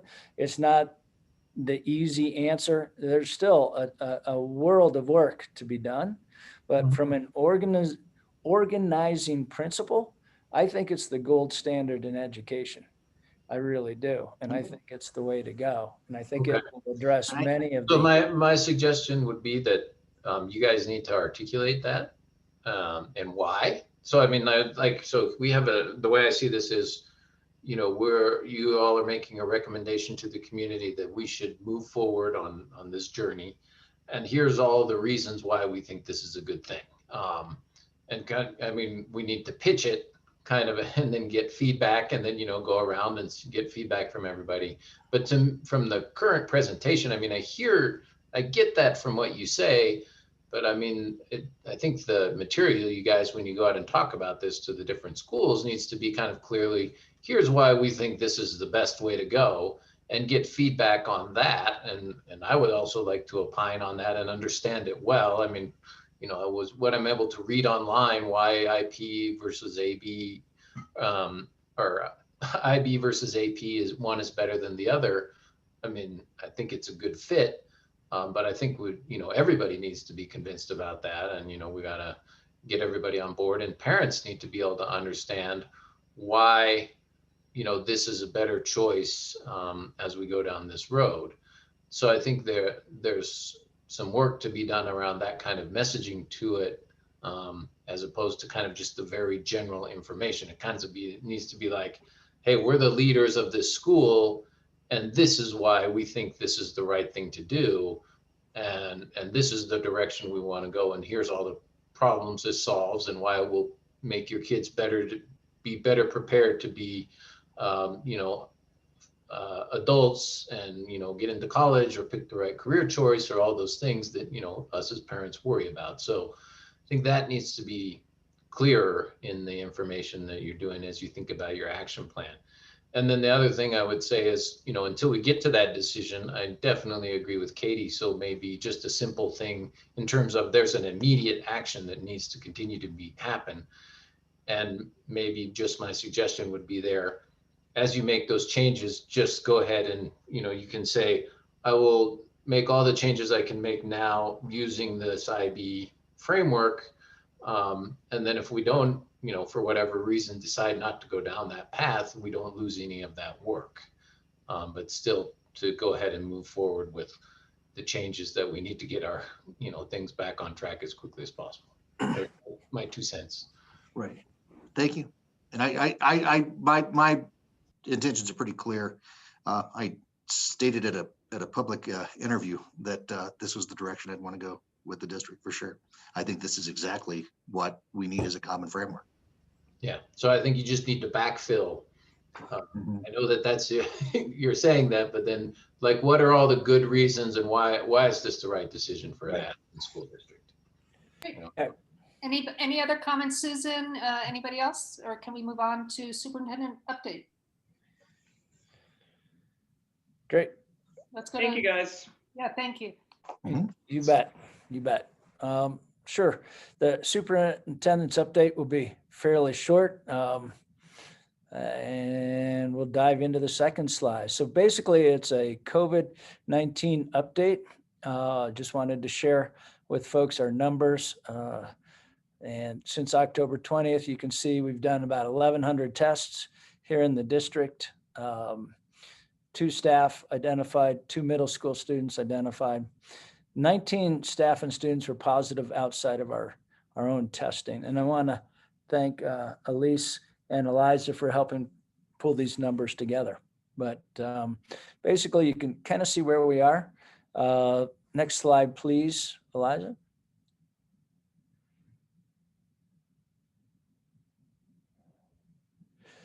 So, you know, since October 20th, we had quite a few folks in quarantine. Not going to read it all to you, but at the last board meeting, that was 5 business days ago, I think, Katie, you pitched the idea that we don't have a COVID outbreak, we have a quarantine outbreak. And I think that really kind of summed it up. And I think you're seeing a national backlash against the quarantine of 14 days, and guidance is changing. In fact, I was just looking at the latest guidance from the state about who is a close contact, and it's changed this past week over Thanksgiving. So we'll be evaluating what that looks like. But we're hoping that quarantining will shorten moving forward. So next slide, Elijah. I do want to announce that we are having curative testing. Curative is the lab that we've been working with for the last month or so. That will be Thursday, December 3rd for staff and students. Overwhelmingly, staff has been very supportive of testing, and we thank them for that. And obviously, we've tested quite a few students as well. But Thursday, we're going to have another round of testing, and an email is going out to staff and parents tomorrow. Regrettably, we can only test our current students and current staff. The city of Aspen does have testing still. They are using the curative test. So if you're familiar with that, you can go on the curative and then just click the Aspen website. So if you're looking for testing for your family because you were traveling, the city of Aspen can provide that. We wish we could. It's just a question of, do we have enough tests to test this week and then the next 2 weeks? And so we're trying to make sure we'll have enough tests to finish the year strong. And we don't have to go in there now, but there's a link. Anyone can get this on board docs, but you can learn more about curative and the testing process there. And I And would just encourage everybody, please, everybody I know who's on this call, to please take advantage of this, especially the students. We want to try and keep the schools as safe as possible after coming back from this break over Thanksgiving. So, just. That's exactly it, Jonathan. All the national experts are encouraging testing this week for anyone who traveled or was in a large gathering. And, that means more than 10 people. I would encourage anyone in a gathering of any size, if it's outside your quote bubble, end of quote, to take advantage of the free testing here at the school. So,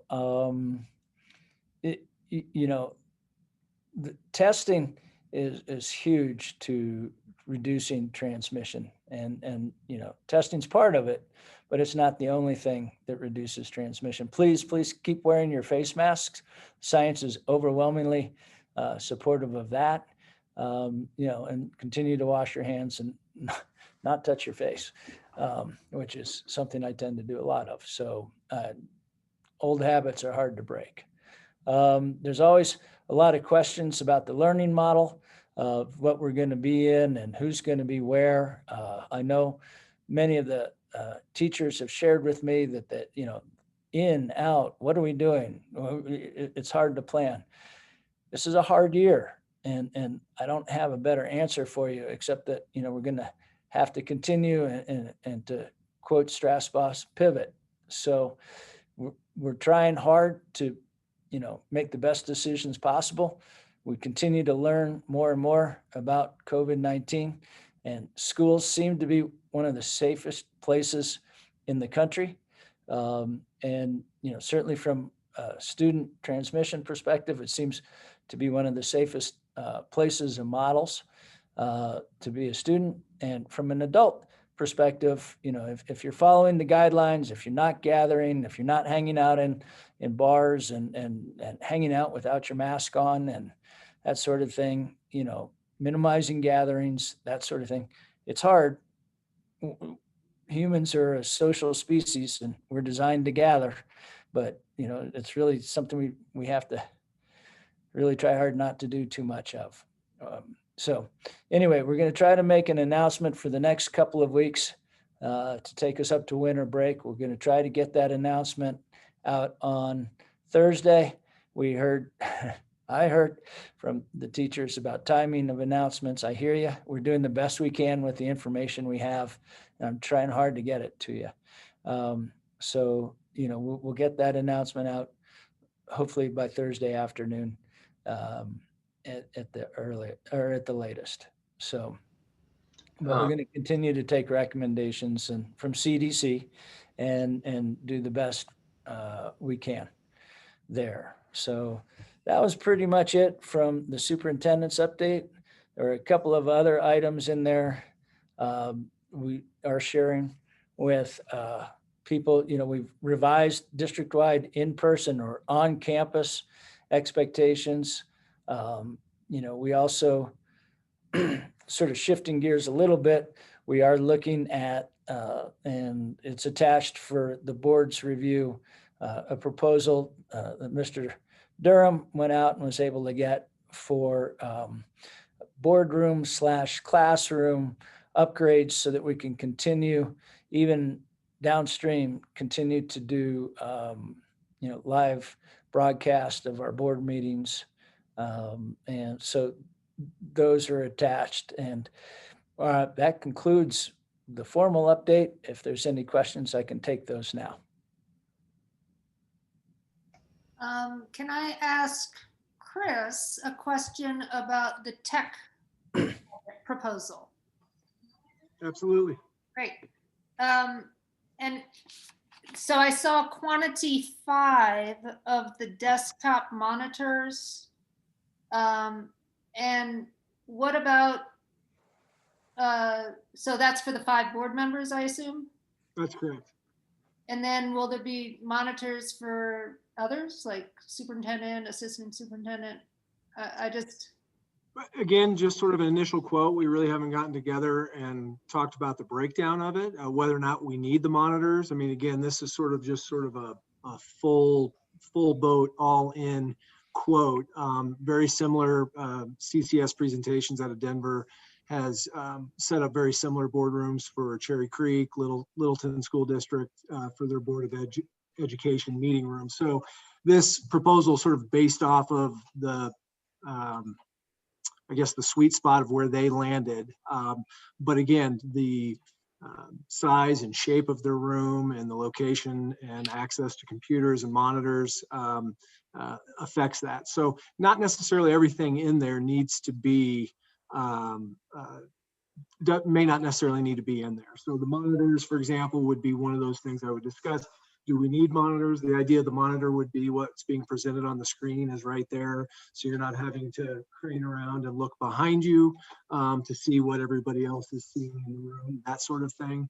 But again, I think we can, as we hone in on this, we can carve out the details a little bit better on exactly what's needed. And Susie, what I had even mentioned to you in an email was, in particular, the potential for the location, because this setup has the potential to benefit more than just X number of board meetings a year, in the fact that it could support like broadcast journalism class, speakers series, where we have speakers coming in and doing TED Talk types of things. And I had mentioned to you whether or not the boardroom was necessarily the appropriate place, given the past year of board meetings and the size of in-person gatherings that we've seen, if it makes sense to maybe change venues.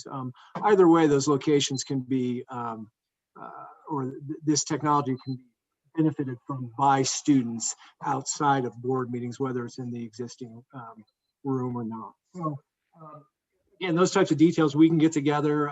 We have the opportunity and access to communicate with board members or folks at Cherry Creek and Littleton school districts to see, you know, sort of 2020 hindsight after what was put in, how that flows, what they would do differently, those sorts of things. So again, this is just an initial quote, sort of mirroring setups that they have in place in the similar school districts. I have a couple of questions on this too, Susie, before we move on. I have a recommendation maybe to not, that would, and to see if everybody agrees. I would prefer, given the cost, the first you know, emphasis beyond this is how we can use it for education. And then also how, and then based on that, kind of try and make sure it's adapted as well for the board. And if you guys could go back and kind of make up a proposal based on that, that would be my suggestion. Absolutely. The rest of the board agrees with that. Well, what I was going to say is, you know, I think first of all, it needs to be a needs requirement rather than this is kind of what somebody else did. as we go forward to evaluate it. Secondly, I think we need competitive bids in any kind of situation like this, because having gone through a conferencing system bid before, you definitely need competitive bids. And thirdly, I think we need to consider the cost to run as part of this proposal, because looking at the equipment that was listed, it's going to require some maintenance and technical expertise to utilize as well. And that could actually run quite a bit every year. So I think we need to include that as part. And I know this was just preliminary, and I think it's great that we're going down that road, but let's make sure that we're evaluating the full cost of it, not just the initial capital costs. Right. And Katie, you hit it on a number of fronts. Number one, very preliminary, right? I mean, this has all been communicated back and forth via email. We really haven't sat down and really had any specific discussions on it. And the ability to use this for more than just the board was sort of an afterthought as we were putting it together. And again, we don't need to carve that time out right now, but I know Kim Zimmer's on the call. She's a current broadcast journalism teacher and has all sorts of expertise in this. And we can certainly work on a proposal to the educational benefits, because when I got the quote back and I saw that number, I thought, geez, for 12, 24, whatever number of board meetings we have each year, that's a big price tag. But the ability to use it day in and day out for other purposes in the school, I thought would really be a good selling feature. And again, being the fact that it's just preliminary, yeah, we would definitely go out and look for some competitive bids. We've worked with CCS on a number of occasions when we've refreshed classroom technology in all three, well, in the middle and high school anyway. So having gone through that process before, they've always sort of risen to the top in terms of product and service. But when we get to that point, we certainly can reach out and get other bids. And Linda, you had, I think, shared with maybe just Dwayne and Susie and I that this could be something that we use bond money for, correct? That's correct. What we would do is we would bundle it all together into one asset, if you will. Uh-huh. We could use cap reserve or bond funding for this. And then Susie, I don't know if you want to share Dwayne's thoughts on it, or I can, but. Yeah, he wondered if about the bond and whether now is the right time to do this project. I think he was thinking he'd rather not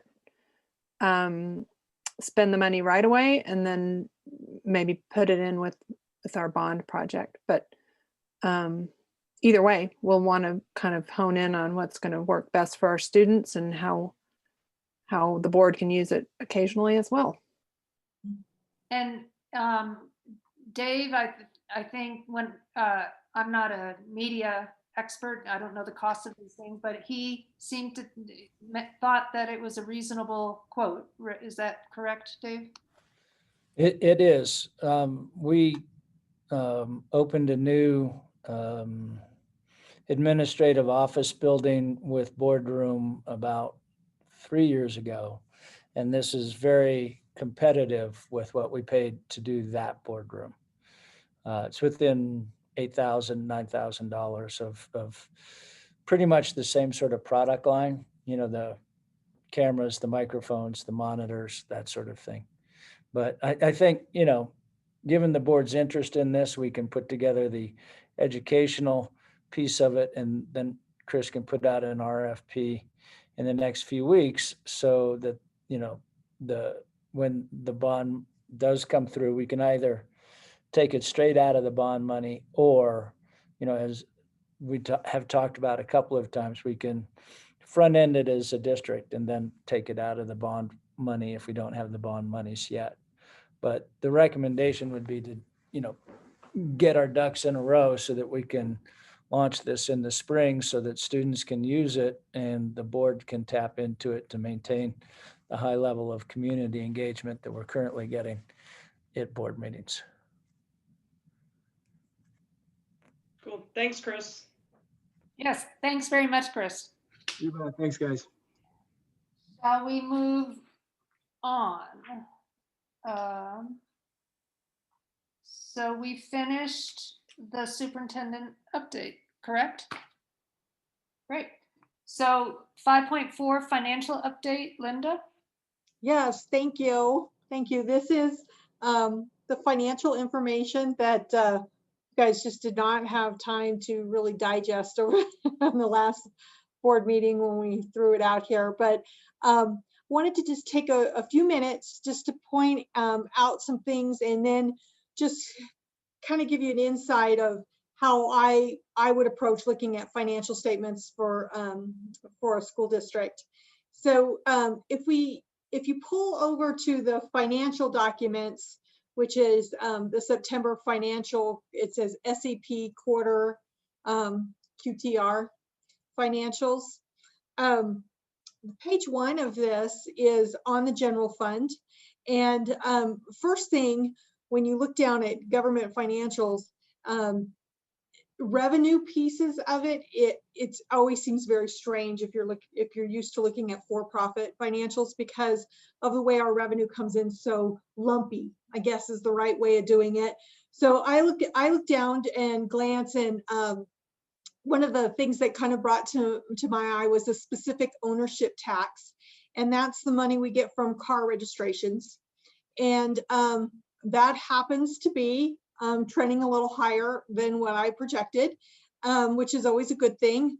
I did have the budget come in pretty low because when we built this budget, remember that COVID had just hit and I had no idea how that would affect our car registrations at all. So that's good news. It's not a ton of money, but it's trending a little high. And then the next piece I wanted to point to everybody is down in the expenditures. So what I look at there is you want to look at things. We've finished 25% of the year, and the majority of our expenditures are usually salary and benefits. So you want to see that coming as close to 25% as possible. And I do see direct instruction trending a little lower than what was projected, which is it's news, it's information. I wouldn't say it's good or bad or whatever, but it kind of piques your curiosity and you wonder why. So we'll look at that a little more in depth in the next page. And then the other thing I want to point out is central services. You look at that and it's at 50%. Don't get too concerned with that piece there. That really has to do because of the way we pay our insurances. Our property insurance all comes out of that line item. So, and that's paid in, upfront at the beginning of the year. So it'll always look a little high and then trend on down as we move on through the year. And then utilities are low, which we would expect, right? Because we haven't hit the winter season yet when things get kind of expensive. The next item I did want to point out is the transfer to cap reserve. Because our bond passed, I will be recommending when we do our mid-year budget not to make that transfer. Let's go ahead and hold that money inside the general fund to help us cushion any kind of blow we may have in the year. So then I want to move to page 2. And page 2, the revenue is exactly the same as it was on page 1 on the revenue side of it. But the expenses, this is a really good summary to kind of look at how our salaries are trending, because as you know, that's just the biggest part of our expenditures, and those are the things that we want to look at with staffing wise. And we're trending a little low on salaries for teachers. That's a certified non-administrator. But then when you look down, we've got some I wouldn't say it's areas of concerns, but things we want to watch in related to extra duty pay and overtime. It looks like our budget estimates were a little low in those areas. So when we do the mid-year, I'll revisit that, and we may want to move some salary, some money into those categories, or decide, hey, do we think our overtime is going to stop? We've had a lot of issues related into overtime, related to custodial and facility maintenance, and COVID meetings, and we've just had a lot of moving parts in that between this year and last year. So I really want to watch that and see what we need to do in there. And then as we move down our benefits, it looks like I'm a little over budgeted inside of certified non-administrator on our benefits, but I probably will be keeping that pretty close because we just had open enrollment on our health insurance, and that's coming up in January. And we were able to negotiate some pretty good rates where I'm hoping to see an increase in family coverage of our employees, and that will be a little bit more of a cost towards the district. So that supplies, that is trending a little bit over, but it's the way the school year goes, and it's not, we don't purchase books and all that as a flat even dollar amount as we go throughout the year. But everything else is looking pretty good. We're trending down. I am a little nervous as we move forward into October and November with all the extra duty and the pay that's going on. So I'll leave it there on that one. So Linda, if I could just insert a little bit of our conversation from the FAB today, just something to keep in mind as we look at this. 5 through 12 was not in school until October. So, some of that salary, substitute teacher, extra duty pay, some of the things that are running lower, part of that is, and some of the expenses like utilities and things could potentially be a result of that. We're going to be looking at the October as soon as it's closed out pretty carefully to look at more of a realistic run rate as we go forward, because substitute pay, we have more, probably have more subs than we have in the past, and the extra bus route and all these things will add up. And so, we don't have an answer for that yet, but as soon as Linda and her team closes out October, we'll be looking at that. It is a strange year for sure. I'm sure. Yeah. I just have a question about on page 2, this other object line item. It looks like it's quite a bit higher than the budget, and I just wondered what that was. Oh yeah, you know what, that ends up being dues and fees, and I suspect it's because I've been a little kind of the watchdog on accounting. I think that some of the things I would consider dues and fees maybe have been recorded to supplies in the past. And it's not a huge dollar amount. I mean, it is in my personal account, but not as the total district. And it could be a little bit that I had moved some things that I think should be dues and fees. Like I said, there's really, and sometimes when you're coding expenses, there's not a right and wrong answer. It's just an interpretation of where you think things should be. Right. Yeah. Yeah. Thank you though for pointing that out. All right, Jonathan, are we good? Shall we move on? Great. Okay. Well, I have a couple more questions. No, keep going. Yeah. I just had a question about when we would hear from the auditors, when we would get that report. Yeah. You think? Let me get through these financials and then we'll cross back to that. Sorry, I didn't know you were continuing to talk. Yes, please do. No, that's okay. No, I'm sorry. I just wanted to point out just a couple more things on this document. Let's see, Aspen Family Connections. She's raising money, and that's a zero line item. That it should be balanced out. We should spend everything we take in, and that it's still trending on that item. Working with Catherine on that one. And then the other one, the Aspen Educational Other Funding. This is, we've moved some things in here that weren't in there in the past. Snowmass Village and the Public Education Fund, Aspen Public Education Fund. So watching that and trending that and making sure we spend that money in the right spots to help us move forward with some budget items on there. And then cap reserve, we talked some on that in there. We actually ended up last year with a pretty good balance in cap reserve. So that makes me feel much better coming into this year with monitoring and watching our expenses in there. And then employee housing is trending on, and we're seeing some good improvements in there and watching in our expenses. So that was kind of it on my financials. So I'll get into the audit piece of it. So I've been working closely with our auditors to try and get an audited financial report.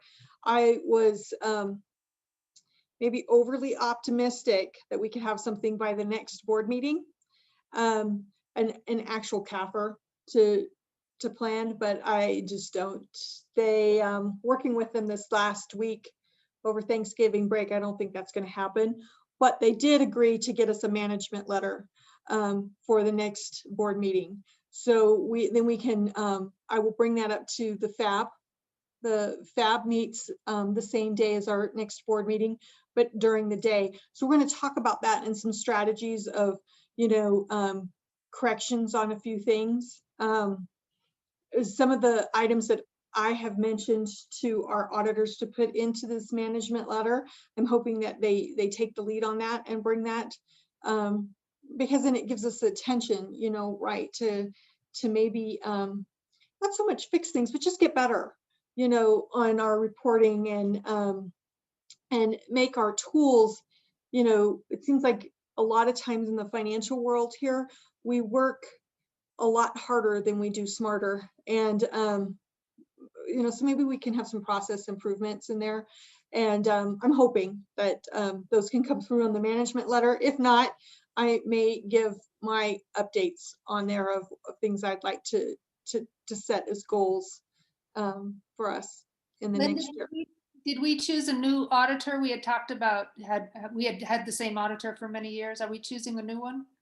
This year we kept the same auditors, but I would like to go out for a bid for next year. And the FAB has agreed to work with me on that to get a proposal ready and figure out our needs on what we have. Yeah. Great. Susan, more questions or comments?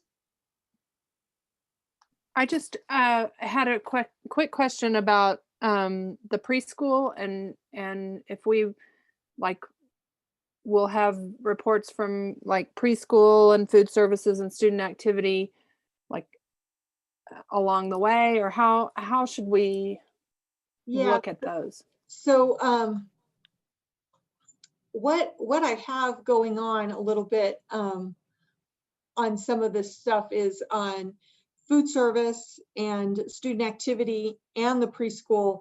COVID's just made a whole mess out of how we're collecting revenues, how things are trending on there. And so that's why they're not on this report. And food services is just a perfect example. When you don't have, it's money coming in and money going out, right? And what we collect and charging for lunches is what we're spending. And unfortunately, we don't have a lot of kiddos in here buying lunches. So that revenue is way down. And we're still having to provide some of those free lunches, right, for free and reduced and all that, but we don't have the revenue in there to replace it. So we're looking at that and monitoring it and working really closely with Tennille to figure out,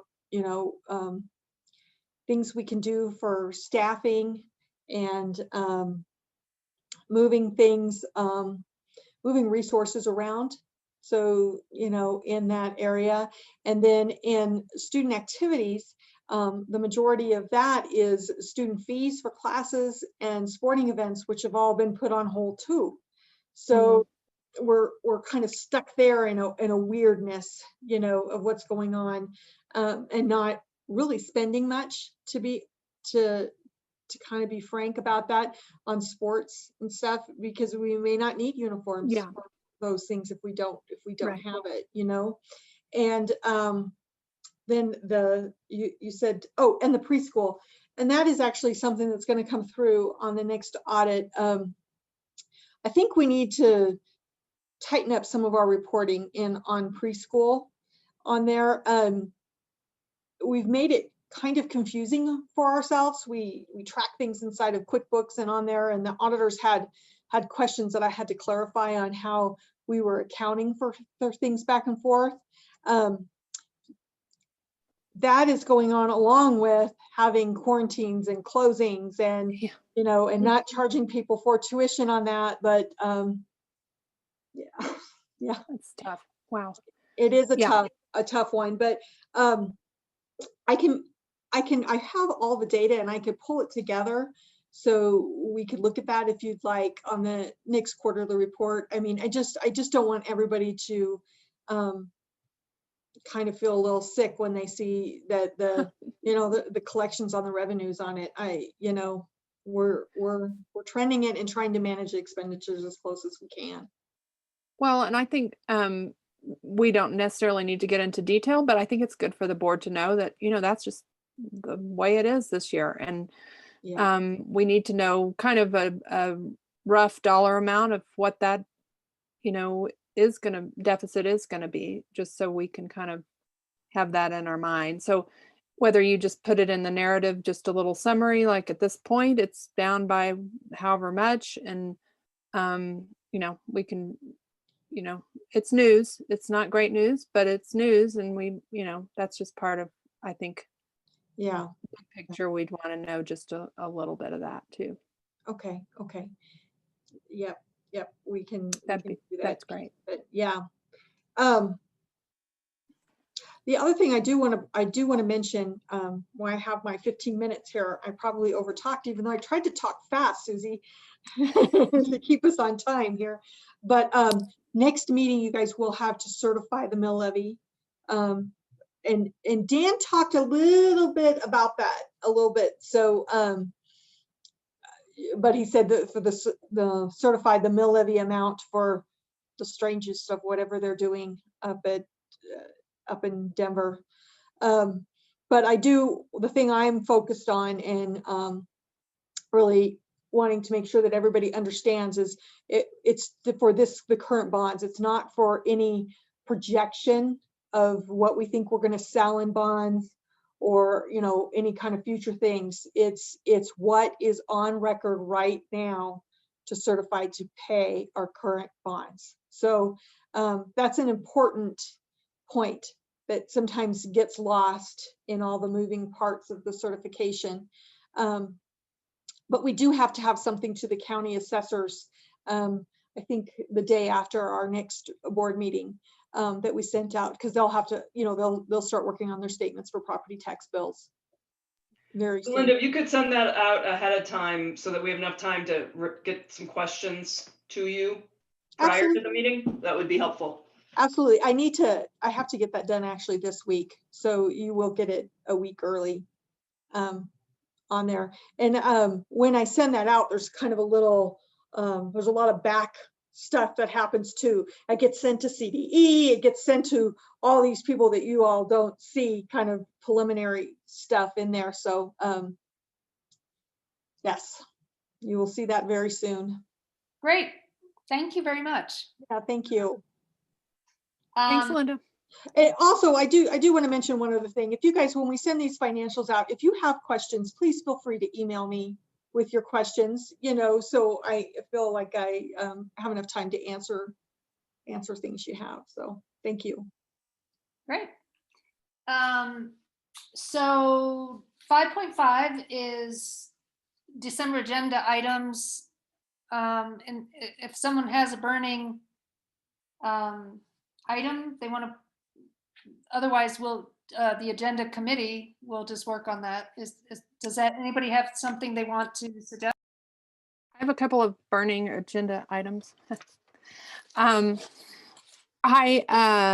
was just looking over our GP80 and just kind of trying to touch on some of the stuff that we normally do at this time of year that maybe we could also do. One of which is just getting an update from the preschool, just about who's there and what what life is like for them, and not any major presentation, but just maybe just a little update from the preschool would be good to hear. And then we have also updates from AEF, APEF, and I was thinking maybe an Aspen Family Connections update would be nice. So if any of those people might be available, just to give us a quick little, not long, but just check in. I think that those things are good for us to hear about. I also would like to put on that to sign that reimbursement resolution for the bond, so that we can get that in place, so that we can use money now and put it in the bond later. And then if we kind of, I think, need to think about how we're gonna, Jonathan had made a stab at which policies we might review and which policies we might monitor for Dave's evaluation. And so I guess we just kind of need to think about when that is going to occur. Those policy review, if we're monitoring them, it seems like we should wait until, the end of the year to actually do the monitoring. But I'm wondering if we want to just start taking a policy at it per meeting and see if that policy reflects what we are actually expecting of our superintendent. And then just do just little bits and try to chip away at that.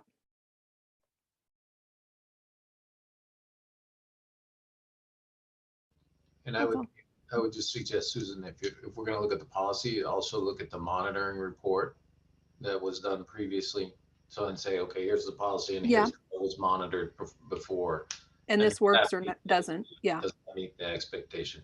Because most of the stuff that I recommended continuing to monitor is pretty, I'll call it compliance driven things. Right. It should be easy to continue with that process without overburdening the administration, I think. Yeah, so then you could put that could be in our packet, just that policy and the last monitoring report, and we can say, yeah, good, let's keep doing that or not. Okay. Yeah, that's great. Jonathan, can you bring your recommended changes to the next meeting? Or sure. Eliza, can you just post them again? I mean, it's the same doc. Just put that link on the next one, and then we'll go from there. Okay. Bill was going to make sorry. one suggested change, which is just to include the goals document that Dave has been working on as part of that evaluation in addition. That's it. I'm not sure whether this is December or whether we can cover it under next meetings, but I somehow don't have dates for board meetings in 2021 to 22 for the next calendar year. I don't know if we've determined or verified those. Yeah, they're on in the website on the board page, but Eliza could probably send them out. Yeah, you send those out. Yeah, they're not. I couldn't find them. So. I was and actually, just for planning purposes, I'm not going to be able to be here for the next board meeting. I'm going to take a little vacation. So if there's something, if there are other members who cannot assist, then I would suggest that we move so we can have a quorum for the. I think we definitely need it for the signature of the bond thing. So I guess maybe just check with. I guess the three of you, if you're going to be here, then that's enough, and we don't need to. Check with Dwayne, but just to make sure. I'm available. Me too. And okay. Shall we go to 6.1 AEA update? I see Stephanie. Hello, good evening. How are you all? Before I start, I wanted to introduce Benta Doolin as our brand new Vice President of the Aspen Education Association. All right. Super excited about it. Benta comes with a wealth of experience in a lot of areas and has been with the district for a long time, and she's a huge resource. So we're super excited to have Benta on board. So I wanted to make sure I introduced her really quick so that we all can say congratulations. So, Thank you. Thanks, Hi, Bente. everybody. All right, I'll give you a quick update. So really we're starting to continue the discussion on metrics and to keep a close eye on the ever fluctuating data. I'm going to read you just a small piece from the Colorado Education Association. They've been working on metrics for schools for Colorado to sort of take the pressure off of administration and teachers on what metrics should look like as a state. So the letter that they sent out is that, just a quick excerpt from it, is local school boards need to adopt a new COVID dial with clear % positivity metrics to be used as thresholds to move between levels, with details about when and how our schools will be in person. We will also call on our local school boards and superintendents to implement the new COVID dial for public schools and all future email communications to our parents and staff, as well as the district's social media outlets. Our districts must update our local COVID dial for public schools daily and present them clearly on district websites so that all parents, staff, and even students can quickly and easily navigate the dial to be able to prepare and understand when our schools will be fully or partially remote and when they'll be in person and why. These updates must be implemented by January 4th, 2021. So I know the CEA has been working hard on implementing state metrics and continuing work on metrics benefits everyone. AEA has not called for all remote learning. Rather, we have continued to monitor the instruction and mental health of each building to help administration decide what is most effective and possible given our current numbers. District admin and AEA have agreed on what metrics we should be using. However, district admin we're kind of in a stall in terms of metrics.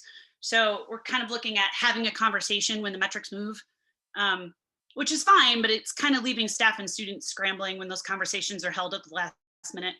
It also leaves staff worried that our safety, the safety of our students and their families and our community is not paramount importance.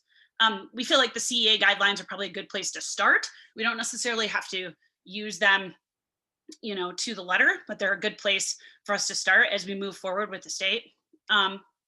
We'll continue to have this discussion on metrics. It's the biggest stressor for everyone, faculty, staff, and the community members. Decisions are being made quickly, which leave less than 12 hours for families and teachers to prepare. We've learned that transitioning from remote learning, either as a building or as individuals, leaves all of us scrambling for essential materials and supplies. So transitioning from work to home and working from school, it requires a lot of clarification of responsibilities and time to pick up and drop off supplies, arrange childcare, and prep for instruction. Communication, although it is improving, we're loving the new apps, is still coming at late hours of the night, forcing all of our staff to work way after hours. It just causes more stress. Clear expectations for all staff in any version of a remote model is still a work in progress. Again, AEA has not advocated for a full remote educational model across the system. While we appreciate the district focusing on the safety after the holiday, and we support that decision, we felt appropriate levels of safety can be met in a hybrid system, especially at the elementary school and for 5th grade at the middle school. We want the best educational model possible that keeps staff, and safe and where it's possible to keep the buildings open. We continue as members to focus on gold standard education for the students that are in front of us on a screen and from 6 feet away with a mask on. Gold standard education is not just about teaching that goes on in a traditional face-to-face classroom. Gold standard instruction looks like all of us at the district working together to provide our students with on-campus and remote experiences that are rigorous, engaging, and relevant. We can provide gold standard on every level of instruction and in every department if we have full confidence and support from our board and administration. The development of, and then to kind of shift goals, because we have been doing other things besides COVID. The development of a district equity team is a good example of AEA helping to provide another facet of that gold standard education. After the national events this summer, it was asked of the district to re-examine equity, and AEA partnered up with admin to form a team in order to audit equity in our district. So we wanted to sort of do a quick report out on that. Our first meeting was about 2 weeks ago, and it was a really exciting start to shifting the paradigm on the way we view and define equity in this district. So a big thank you to Theron, who's been working with us in a leadership-based model to give the team structure and focus. And I just want to put out a plug. Please reach out to me or Theron if you're interested in joining our equity team. We're going to be developing a community outreach as an extension of this work in the coming year. So I just wanted to mention that we had a really successful equity team meeting. You know, we are doing a lot of work. Teachers are doing a lot of work that isn't sort of COVID planning. we're trying to do a lot more things in the district that are important. And we feel like the equity team was a really good place. And Theron has been amazing. We really kind of nailed the first meeting, I feel like. And I really want to extend an invitation to anyone on this call who's interested in joining that facet of team. So, and thanks, Susan, for joining us as well. So anyway, there's your AEA update. Thank you so much. Thank you. You only went over by 1 minute. Can we just say, can we just say hello to hear Benta say hello and then move on? Hi, everybody. Thank you. Yeah, a new position. Lots of new things going on for me this year. So just figured I was getting involved with AAA this year as much as I could. And everybody has their plate full. So nobody really wants to take on something new, but I'm happy to step up and support the district. And as you all know, I've been here 20 plus years. So, and I come from a family that taught in the district as well. So I'm invested in over 50 years in this district and want to continue to make it the best place possible. So being a representative for the staff in this district and working with admin, I look forward to it. Working with the board more. So thank you. And here I am. Thanks, Benta. Hey, Stephanie, I have one question for you. Sure. Just in terms of board meetings and AEA updates, we've kind of moved everyone sort of over the last year to sort of giving us an outline or some comments ahead of time, so that if we have any questions about what's going to be presented, we can, you know, get them out ahead of time.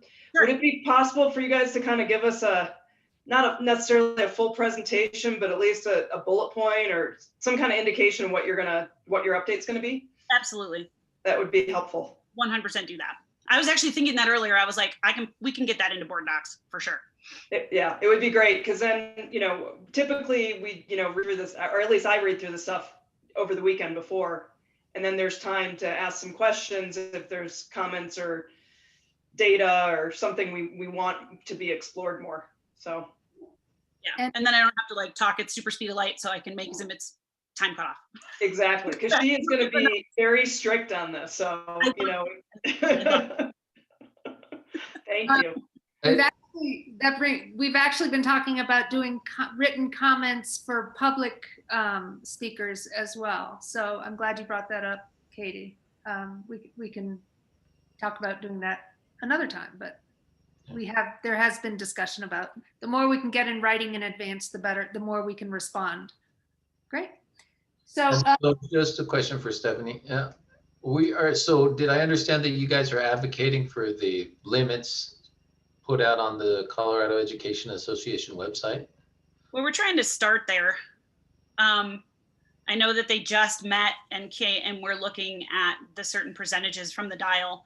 And right now I would like to think that we would want more specific metrics. We worked with Pickens County to develop specific bullet point metrics. The COVID dial from CEA are just percentages of community spread, basically. So, but we kind of like the idea of implementing them in some form, just because a lot of superintendents and other union heads have signed off on the dial. So we just kind of wanted to see if we could use that as a starting point, if that makes sense.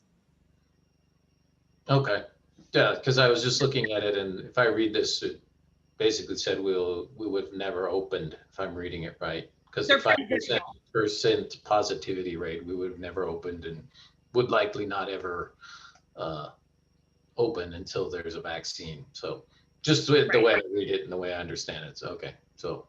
Yeah, we just wanted to sort of use it as another sort of reference point, if that makes sense, and another group of people that are meeting at the state level to determine metrics. It's always good to look at what data they're looking at. So we just figured we would mention that it is being looked at finally with other, with other superintendents across the state and with other union presidents across the state. They're sort of looking at the dial together. So, but I agree with you. I think the dial is too broad.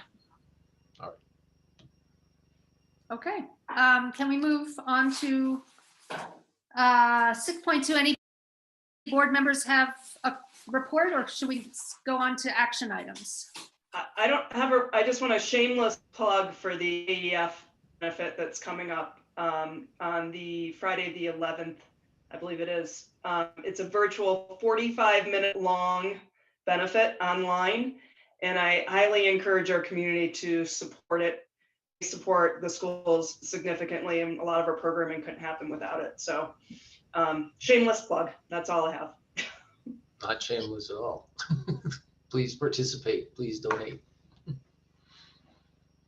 Okay, action items. We don't, we review this every board meeting. If there are any changes to our currently scheduled meeting dates and times, but Katie doesn't have the meeting dates and times. So why don't we talk about the meeting dates? Neither does Jonathan, might I point out. He just said he didn't have them either. So shall we punt this until we actually have the meeting dates and times? And then we can talk about whether to change them? The next one's the 14th though, correct? Correct. Okay. Correct. Okay. So We did approve these last spring, so I'm going to put them in the chat here now. But if we do have anything, we can certainly change it. And I think along with the GPAE, you'll see in that link, typically we have, you know, as we said before, certain updates during certain meetings. So also if we want to change any updates or monitoring moving forward, we should review that every meeting. So I'll just put that in. great. Okay, consent action items, the shared responsibilities. I think we got them all sorted out, so they're correct now. Does everybody agree that they're correct? Yes. Okay.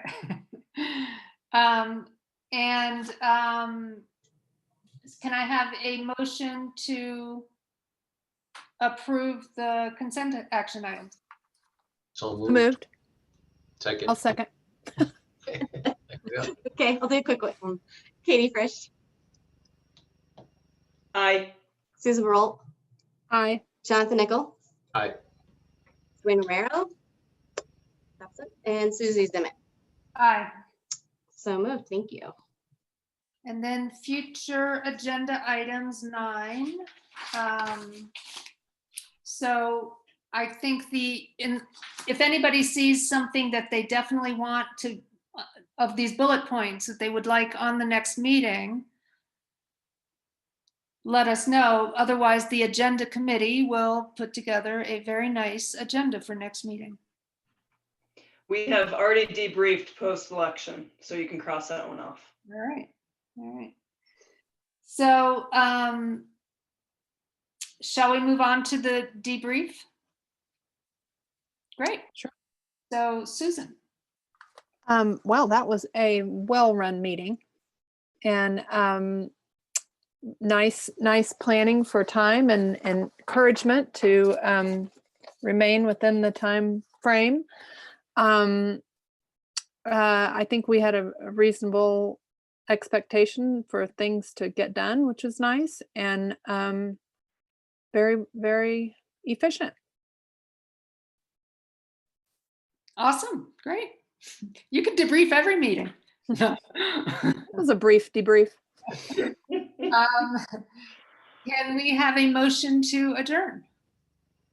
Yeah, I'll make that motion, and I just wanted to say, since I'm not going to be here for the next meeting, happy holidays to everybody and enjoy it. And to all the staff and everyone, really appreciate all your hard work. Staff, teachers, parents. It's been an interesting year, but we're getting through it, and we have another beginning of next year challenging.